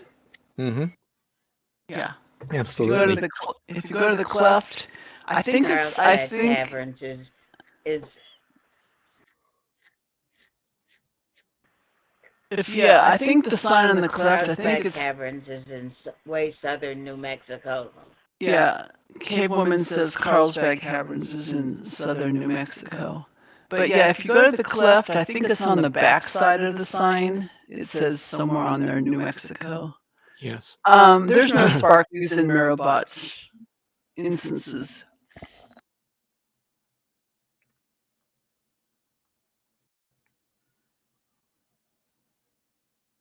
I don't think there's a sparkly in Ahnonay anywhere.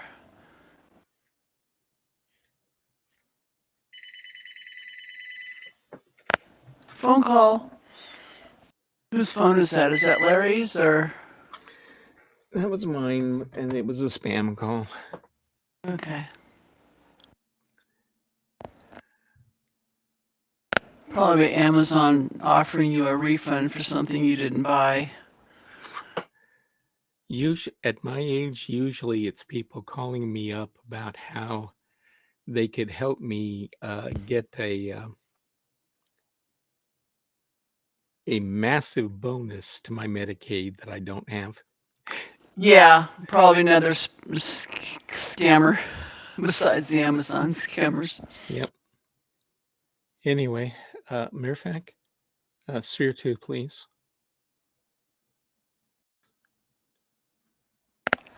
You know what? I'm sorry, Potro. It's been so long since I ran a new avatar through the ages that I don't remember where the sparkly is.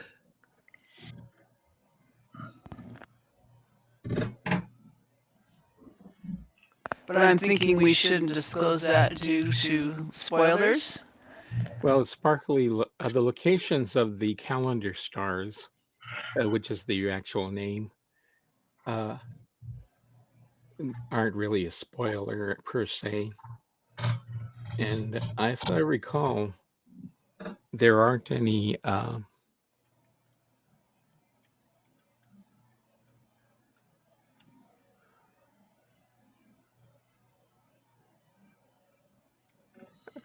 sparklies in any of Kadish's properties. Not that I can recall anyway. Anyway, we are now in Sphere 2, which is nicknamed Misty Ahnonay by explorers. This was meant to represent Garternay as it is now. As with Sphere 1, the grass here is an invasive species, not something that was intended to be here. It may have come in somehow from the outside world, or it may be something that was carried in by people linking here. Because this type of grass looks sort of like the panic grass that we find all over the place in the ages.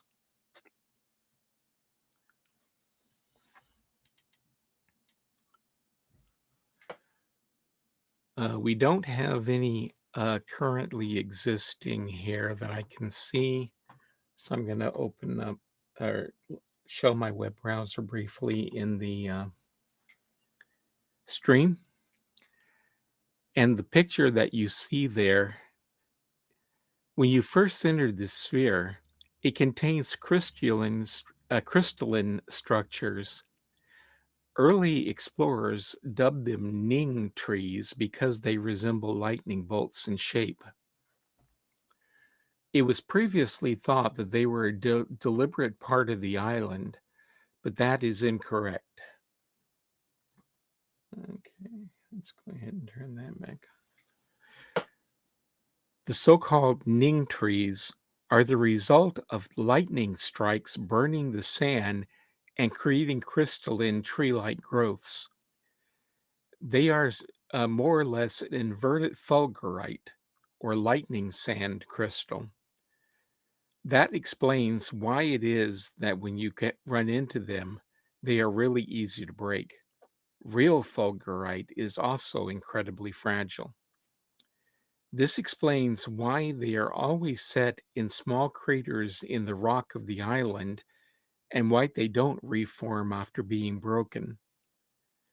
The lightning in this sphere was not put here by Kadish. It's the result of a malfunction after the fall. The crystals, again, were definitely not part of his plans. Not only do they interfere with the weight mechanism, but having lightning bolts hitting the island is something that Kadish would not have wanted, since it would have posed a danger both to himself and to his guests from Dani high society. The side island with the tower also exists in this sphere, but for Kadish, it didn't have any purpose except for continuity. While he built the same internal framework inside the tower, let me go ahead and show you a picture. You can see that it doesn't have anything else in it. All of the pumps and, gauges and control wheels are all gone.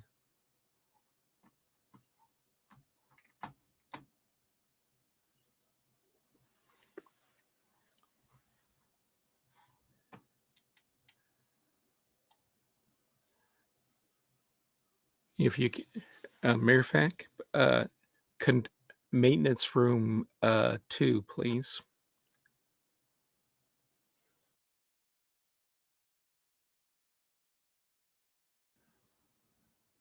Okay.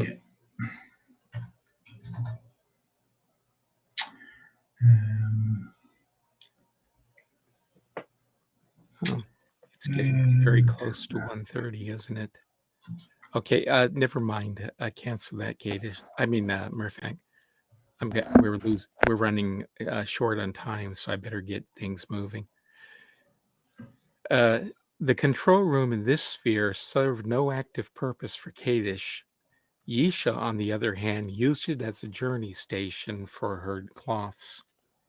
Kadish would have accessed it from the hub room. Okay, Mirfak, the third sphere, please. a third? Oh, Yes. okay. Okay.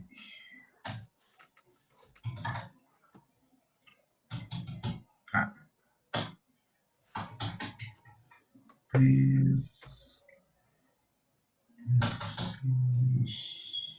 Third. Okay.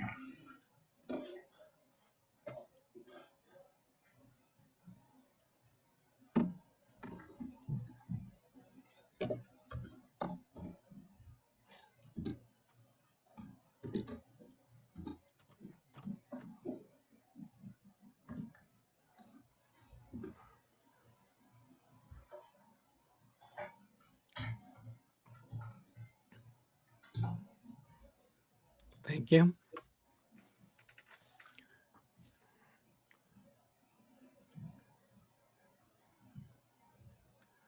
This sphere was called Space Ahnonay by explorers for obvious reasons. Kadish told his visitors that it was Garternay in the future. He probably also told him that it was his powers as the grower that were providing them with air to breathe. There was a lot of P.T. Barnum in Kadish, and he would have relied on fast talking to distract visitors from realizing that there is way too little in the way of debris here for an entire planet, and that for the island to remain more or less intact like it has without a planet under it would have been impossible. If you look around here, under your feet, you'll also notice that this sphere also contains the panic grass that we saw in the last one, and which was also in the first sphere, which does lend itself toward the theory that this type of or this grass was brought in by people visiting.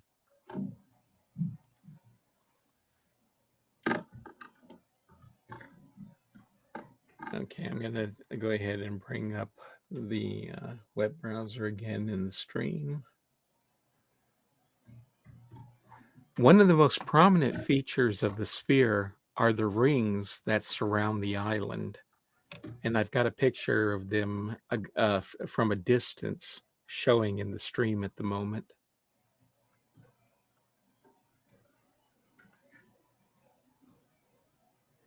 That it's a very complicated ring system, although and while that's very, very unlikely to have ever happened, just to show you an example, the idea of a rings forming around an object in space that small isn't completely out of the question. As outlandish as it might seem, here in the solar system, there's an object that has been classed as either a large asteroid or a minor planet called Chiriclo, and it has two rings around it. Despite the fact that it's only 250 kilometers or about 160 miles in diameter, it is the smallest known celestial body to have a ring system. It's a lot bigger than Sphere 4, or the island in it, but it is a celestial object with rings that is smaller than most of the countries on Earth.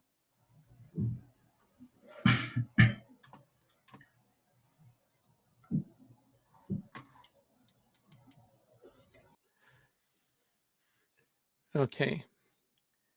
There is, of course, a a maintenance room in this sphere as well, but getting to it is a bit of a problem since we can't go anywhere without falling. In any case, Mirfak, Sphere 4, please.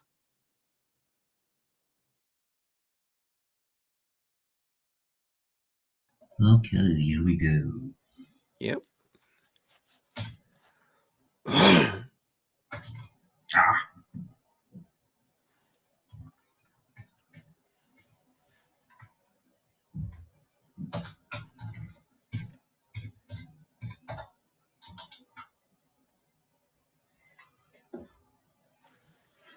Did you and Arte spend any time discussing Ahnonay with Rawa this month? No, he Or had did you?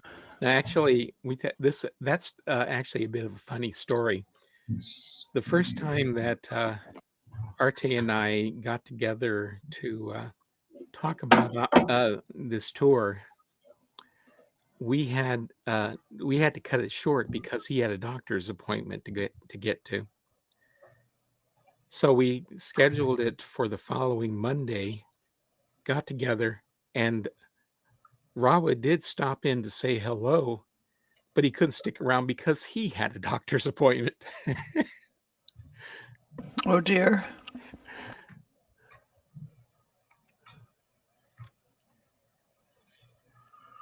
By the way, his mother, I mentioned earlier, his mother was in Twitch for a while, but she had to go. But she's here nearly every month, and we appreciate when she joins us. Rawa being Richard A. Watson of Cyan, also known as Dr. Watson in game.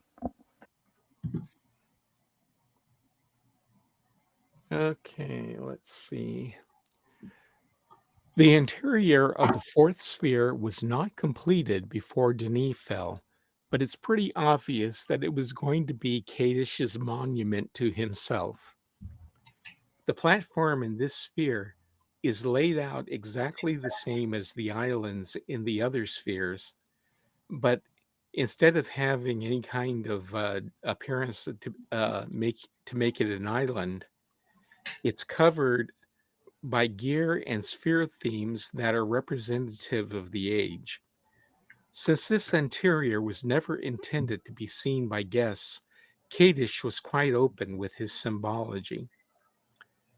Because it's unfinished, we don't know what it was intended to look like. However, there is indeed a side platform in the position of the small island with a bridge leading to it, and the framework of the tower is a partial framework of the tower is on it. There are many more frameworks and platforms found in the sphere, so he might have had big plans for it. Like with the other spheres, there is water in the bottom, which you can see if you walk over towards the inner edge and then look downward.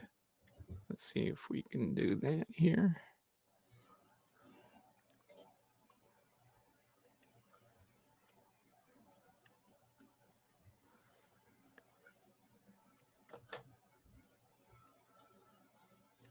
Yeah.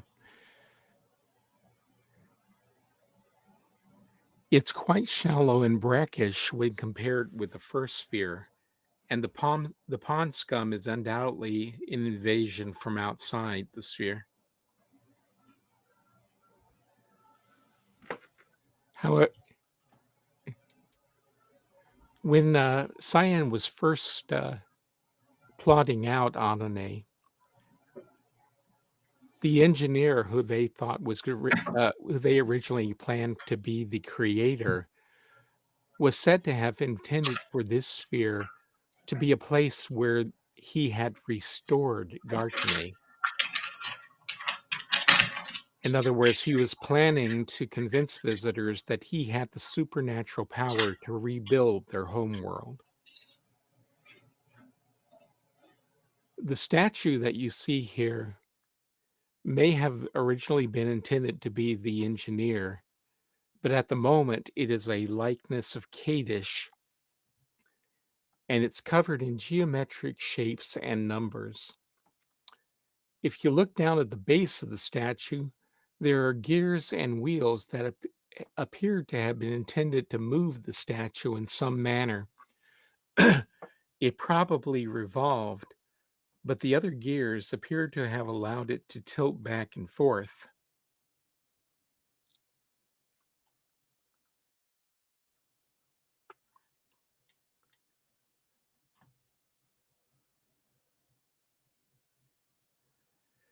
It appears that the maintenance room in this sphere is the only one that actually opens up to allow access into the central hub from this side. There are two hatches. Mirfak, can you take us to maintenance room 4, please?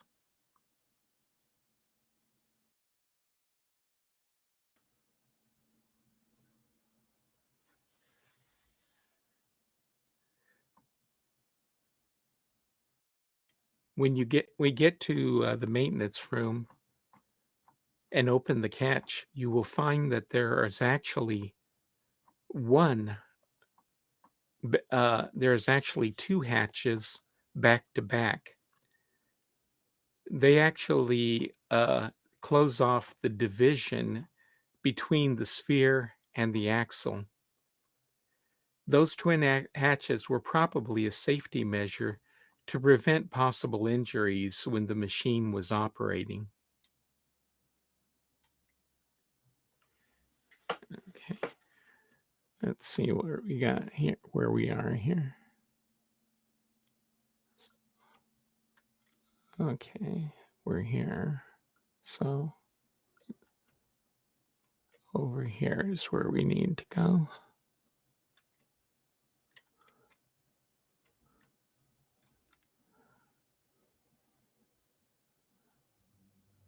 So when we get to the back of the maintenance room, the hatches are already open, so we can just go straight inside. You will see as we walk up One hatch is open inward towards us. And then if you go through and turn around for a moment, you will see the second hatch is open inward into the hub.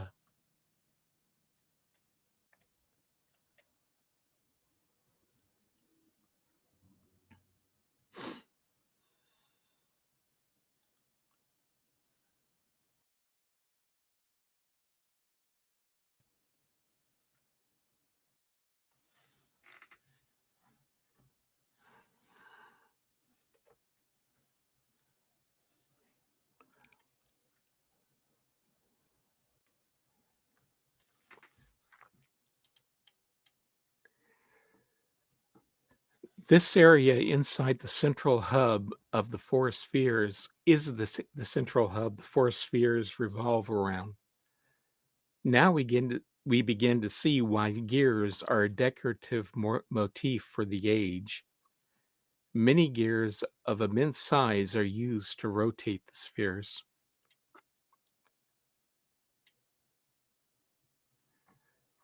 The large viewer that you see in front of you shows the interior of the sphere which is in the active position.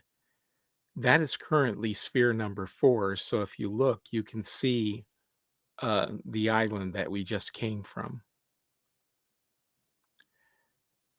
Murfak is rotating the spheres at the moment so that you can see the gears in here working.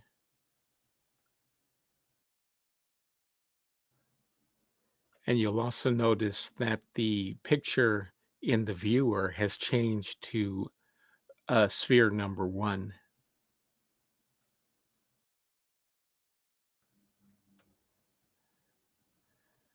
Please rotate the spheres again.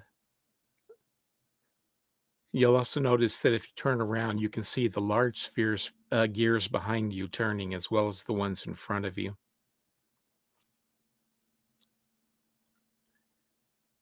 And then we're looking at Misty Ahnonay.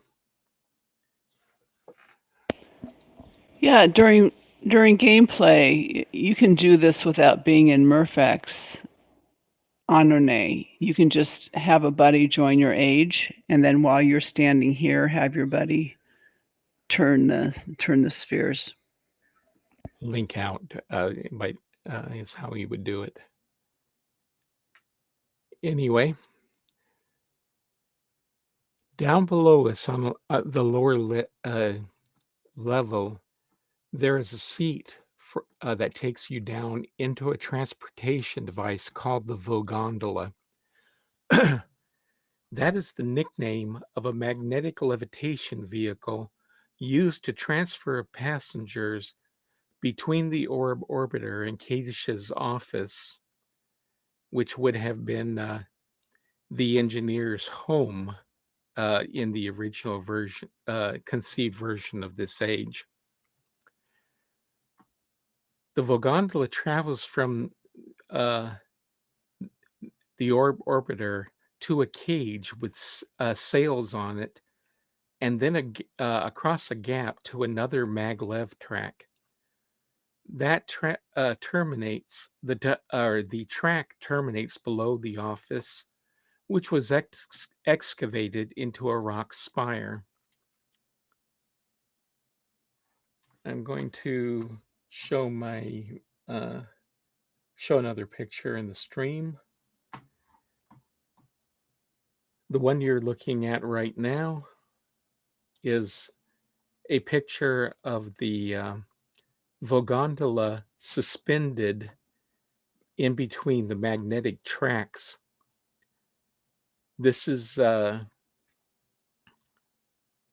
you can see that the Vogondola is the dark object, and then the ring surrounding it is one of the magnetic levitation devices that helps keep the thing centered in the track.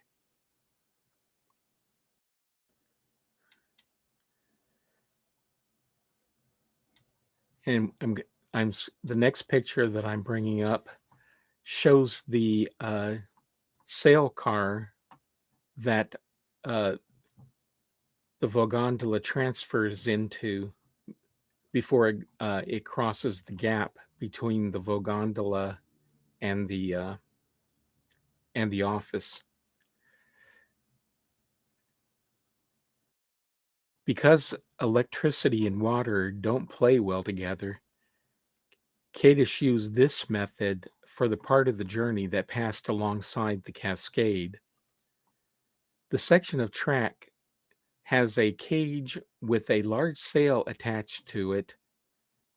The Vogondola car enters the cage, which then closes around it and supports it. The cage probably gets a push magnetically to start it on its way, but appears to that the downdraft of air currents are used to move it along the gap while suspended from an overhead cable.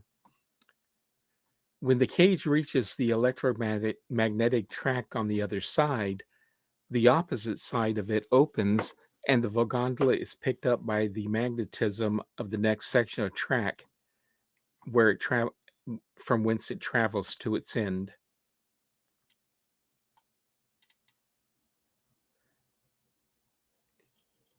And here, this picture, of course, shows the Vogondola sail car docked at the end of the track nearest the office, and the office is located in this large rock right here, right there in the center.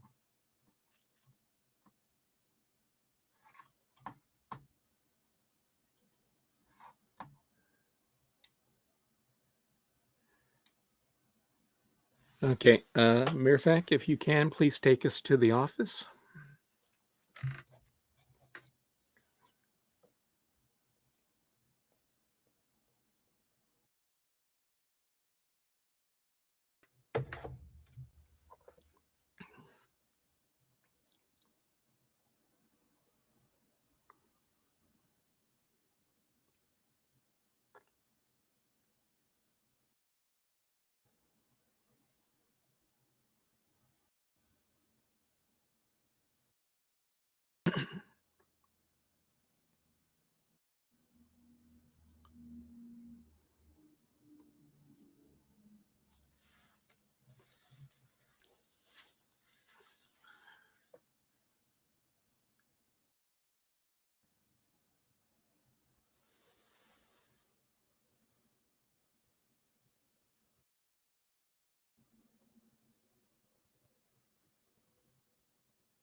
There we go.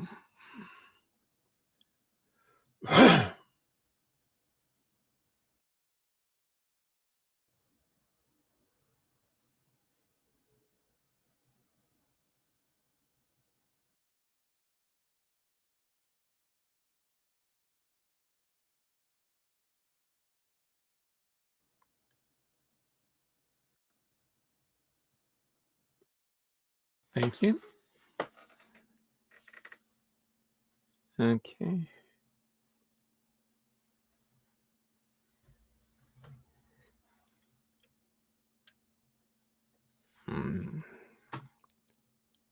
Okay, let's go ahead and do that. Where am I? There we go. Okay. From the terminus of the Vogondola, the next room that we walk into is what would have been the engineer's living quarters, and which was simply sleeping quarters for Kadish when he was in the age and working on things.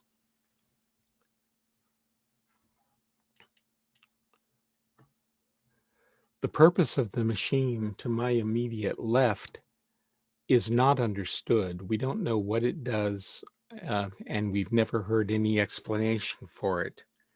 But the second machine is the locking mechanism for the door into the office proper. I'm going to go ahead and bring up a picture in the stream.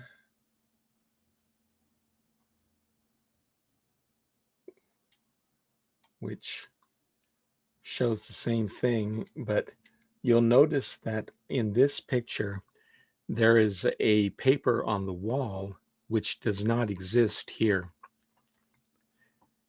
That paper has the number 557 written on it, and that was one of the clues to the path of the shell left by Yesha that referred to a verse in words.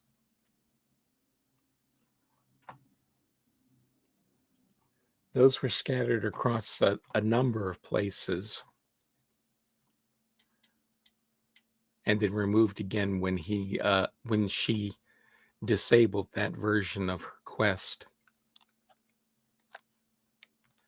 And then if we go forward into the last room,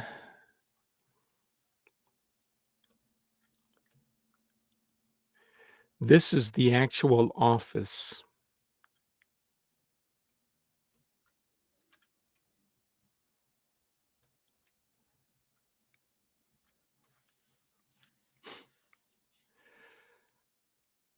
The Bavro stone tablet that you find here was placed here by Yesha for her version of the Path of the Shell and links to the Bavro hourglass cave, just like the stone at the end of Ahnonay does, although it links to a different level of it.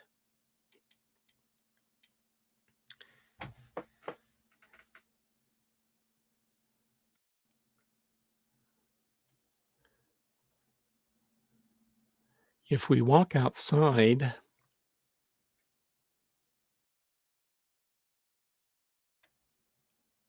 whoops, I just screwed that up.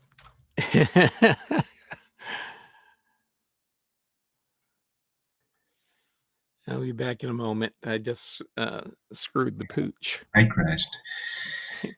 Oh, you oh, sorry about crashed. that. Yeah.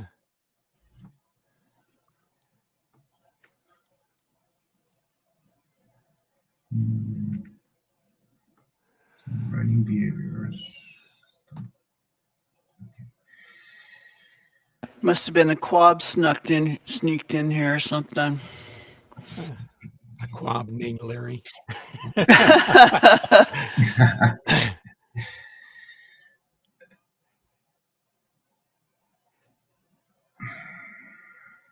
Yeah, someone's commented that he got booted from the Van Gondola, but maybe did Mirfac maybe disable it for the tour, or is it functional usually in Mirfac's Ahnonay?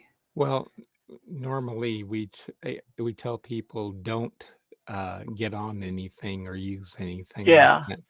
Well, this was a person I don't think has ever been on the tour before. Oh, okay. I think he's just here because through normal, linking to Mirfac's ages. In any case, yeah. But what you can do. Oh, I just crashed too. Yeah, this is why we tell people don't touch anything or climb on anything or use anything in the when we're conducting a tour, because this happens. Yeah, and like I said, the avatar named Life. This is, I think, his first tour. He's just here because Mirabot's here, and so he's not aware. Yeah. I did welcome him and invite him to your Twitch channel, so we'll hope that he joins us. In any case, if so, then he can. He's now received his warning. Well, assuming he's listening on Twitch right now. Yep. I will. I'll repeat everything if he doesn't catch on. Anyway. Mirfac, is a Van Gondola usually available, like other than the tour, or do you always disable it? Or well, like Larry said, it probably crashed just because there's so many people in here. No, it's not that. This time, I specifically think it crashed because what happened was I was trying to walk out on the catwalk, and I accidentally walked into the Oh, the portal? portal. Yeah, Oh, okay. because everything seemed to go wrong at that point.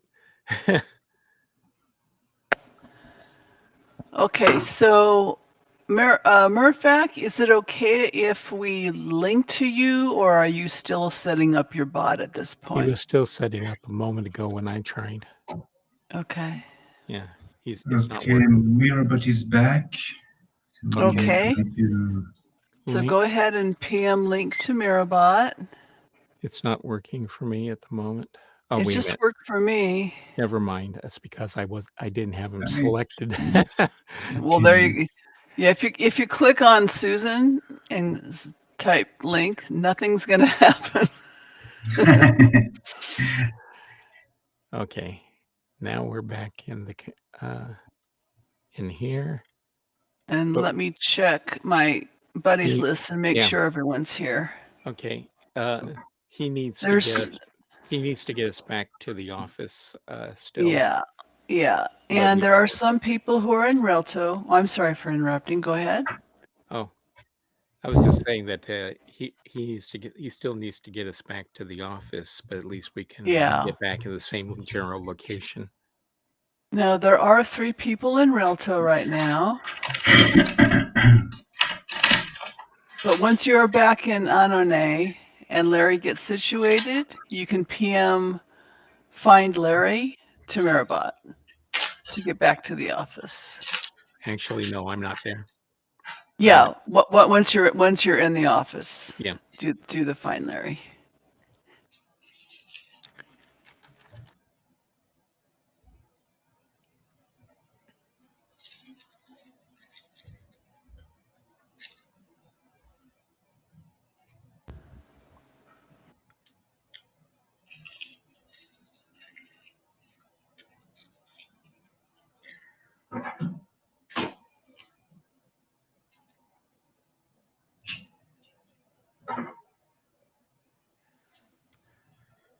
Yes, we all crashed.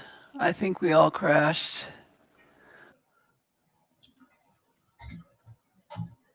Yeah. I see 18 people engaged. Yep, we're just missing Creek Rider, who wasn't on the tour with us before. But I did tell him to link to Mirabot, so I would say once Larry's there, we can go ahead and we're all in the office again. We can continue the tour, Larry. Yep. Absolutely. Potro is elsewhere as well, but he was with us. He knows what to do. Roll call. Yeah, I'm trying to do an informal roll call. I'm herding cats. That's my job. Oh, find Arte. If you PM find Arte, apparently Arte's still in the office for some reason. Well, let's give it a shot and see what happens.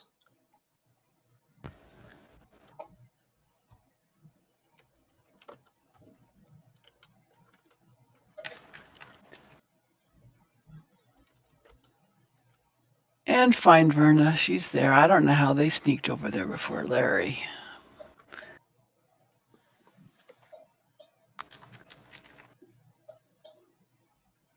Huh, maybe they didn't crash. Oh, you never left. Okay.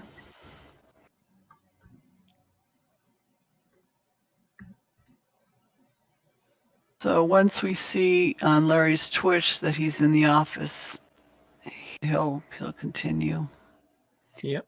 And it is now one server time, or not server time, cavern time. Yeah. This shouldn't take an awful lot longer. So we'll go ahead and try to finish up here.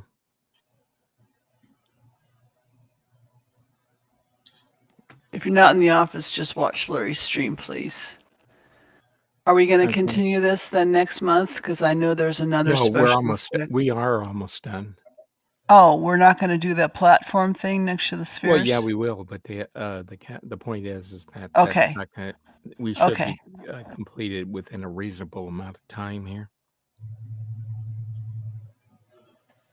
So, in any case, from out here, we can now see the actual machine that we were in, and you can see why it's called the orb orbiter.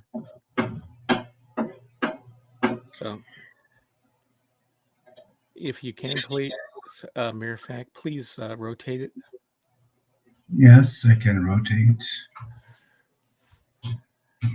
Watch closely. This is really cool. Something else to notice that I got it as a question before. If you look, you will notice that even though it's called the orb orbiter, it's moving the orbs in a circle, but the orbs the orbs maintain the same orientation. So what's down inside the orbs is always down. One more time, please, Mirfak. Yep.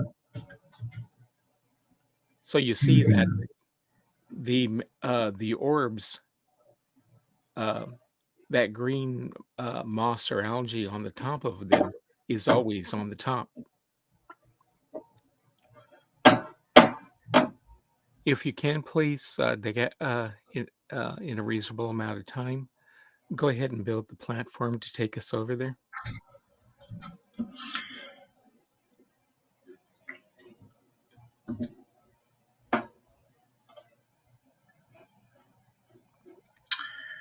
Okay, shall we go there? Somewhere.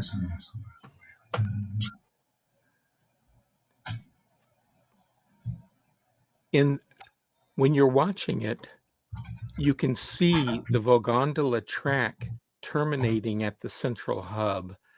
It's the kind of a brownish tube that leads upwards to it. The maintenance rooms are located in the cross arms, although only the active ones line up with the hatch to the hub room.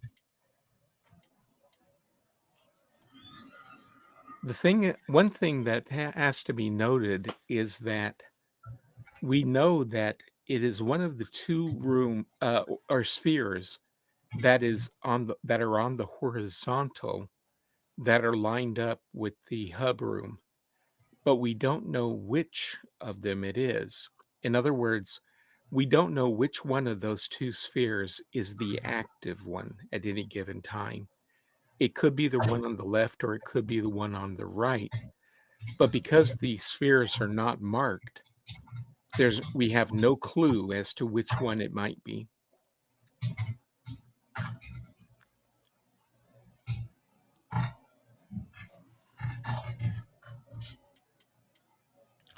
One of the things that you will notice when the spheres are being rotated. Okay, here we are. Is that there are a great many gears and escapements and other devices out here as well. And we can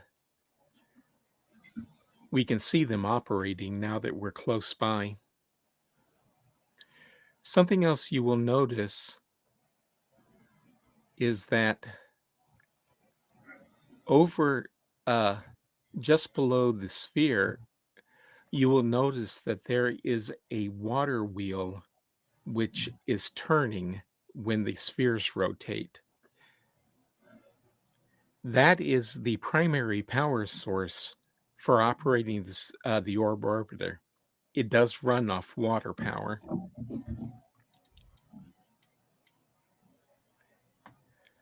And do we have any questions about anything we've seen so far? Well, Poacher asked if someone were inside the sphere, would he feel the rotation? But we know the way they work is each sphere has to be devoid of all life before it'll turn. Well, it has to be devoid of excess weight off the platforms. So the cat. Oh, okay. Yeah. So you and can't. Life causes the excess weight, including quabs. Well, if the in sphere 2, unless you get rid of all the fulgurite crystals, it won't work then either. Right. Okay, so it's an issue of weight, not life. That's correct. Okay. So it's and I will because respond to Simon. yeah, and so the cat yeah, that's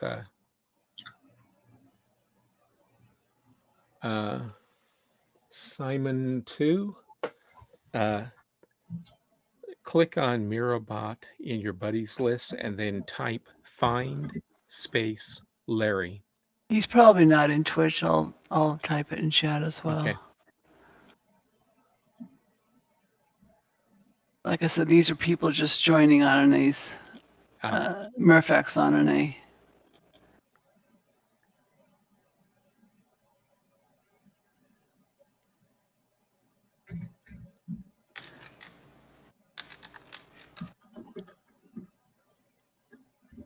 Of course, the orb orbiter was never intended to be seen from such a short distance, so it's actually rather easy to spot the design faults from when they made it. In this view, the orbs are too small to contain the interiors we see. The cross arms are too narrow to hold the maintenance rooms, and there's a gap between the spheres and the cross arms that shouldn't be there. This is just another case of we have to pretend not to see them. Or, as Oz the Great and Terrible once said, pay no attention to the man behind the curtain.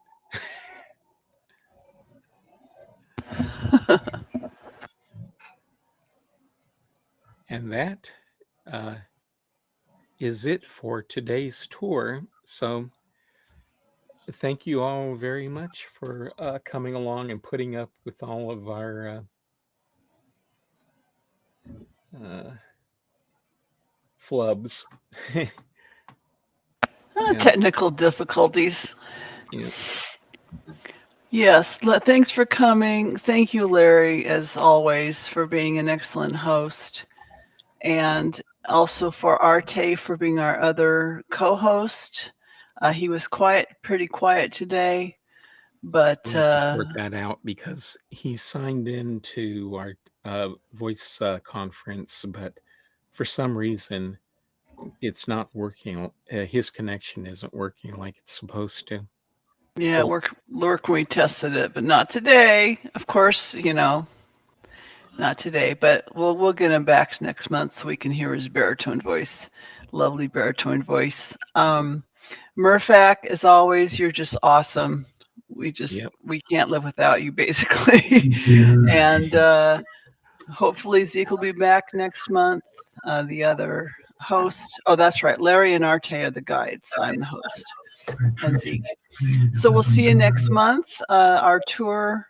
Oh, Larry has displayed today's cavern events in Twitch. You can note those. I also I'm going to calculate and type in chat here when our next tour date is. It's always the fourth Saturday of each month at 10 a.m. Not server time, cavern time. I'm thinking of another video game.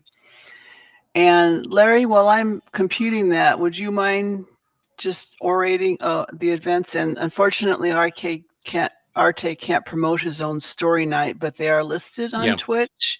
I highly urge you to attend those. Well, if you're watching the stream, you can see him type in the chat stream. Oh yeah, he's typing. He's advertising his own story night. You guys got to catch story night. It's really awesome. Mm-hmm. He's going to be conducting a story night twice today. One time is going to be at 1400 key time, and then again at 2330 key time.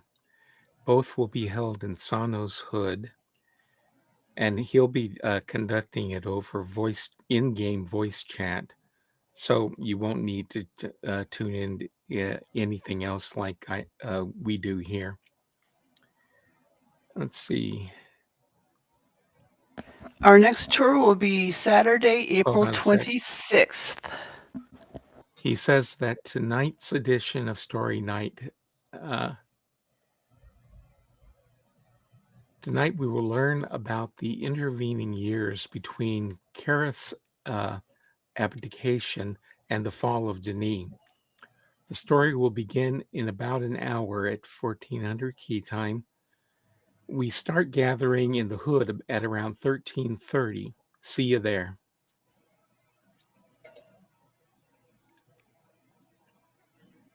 Anyway, Susan, anything you want to say now? No, yeah. Next tour is Saturday, August 26th at 10 o'clock key time. We will be 11. 11. 11, okay, it's 10 o'clock Susan time, 11 o'clock C time. Sorry about that. You refer to 1:30, which is your time, so no, I'm doing the same thing. And we'll be doing another physical tour as opposed to a stream-only tour, so don't miss it. Hope you all come back, and thanks everyone for coming. And that is the end of the stream, everyone. So I hope to see you all next month.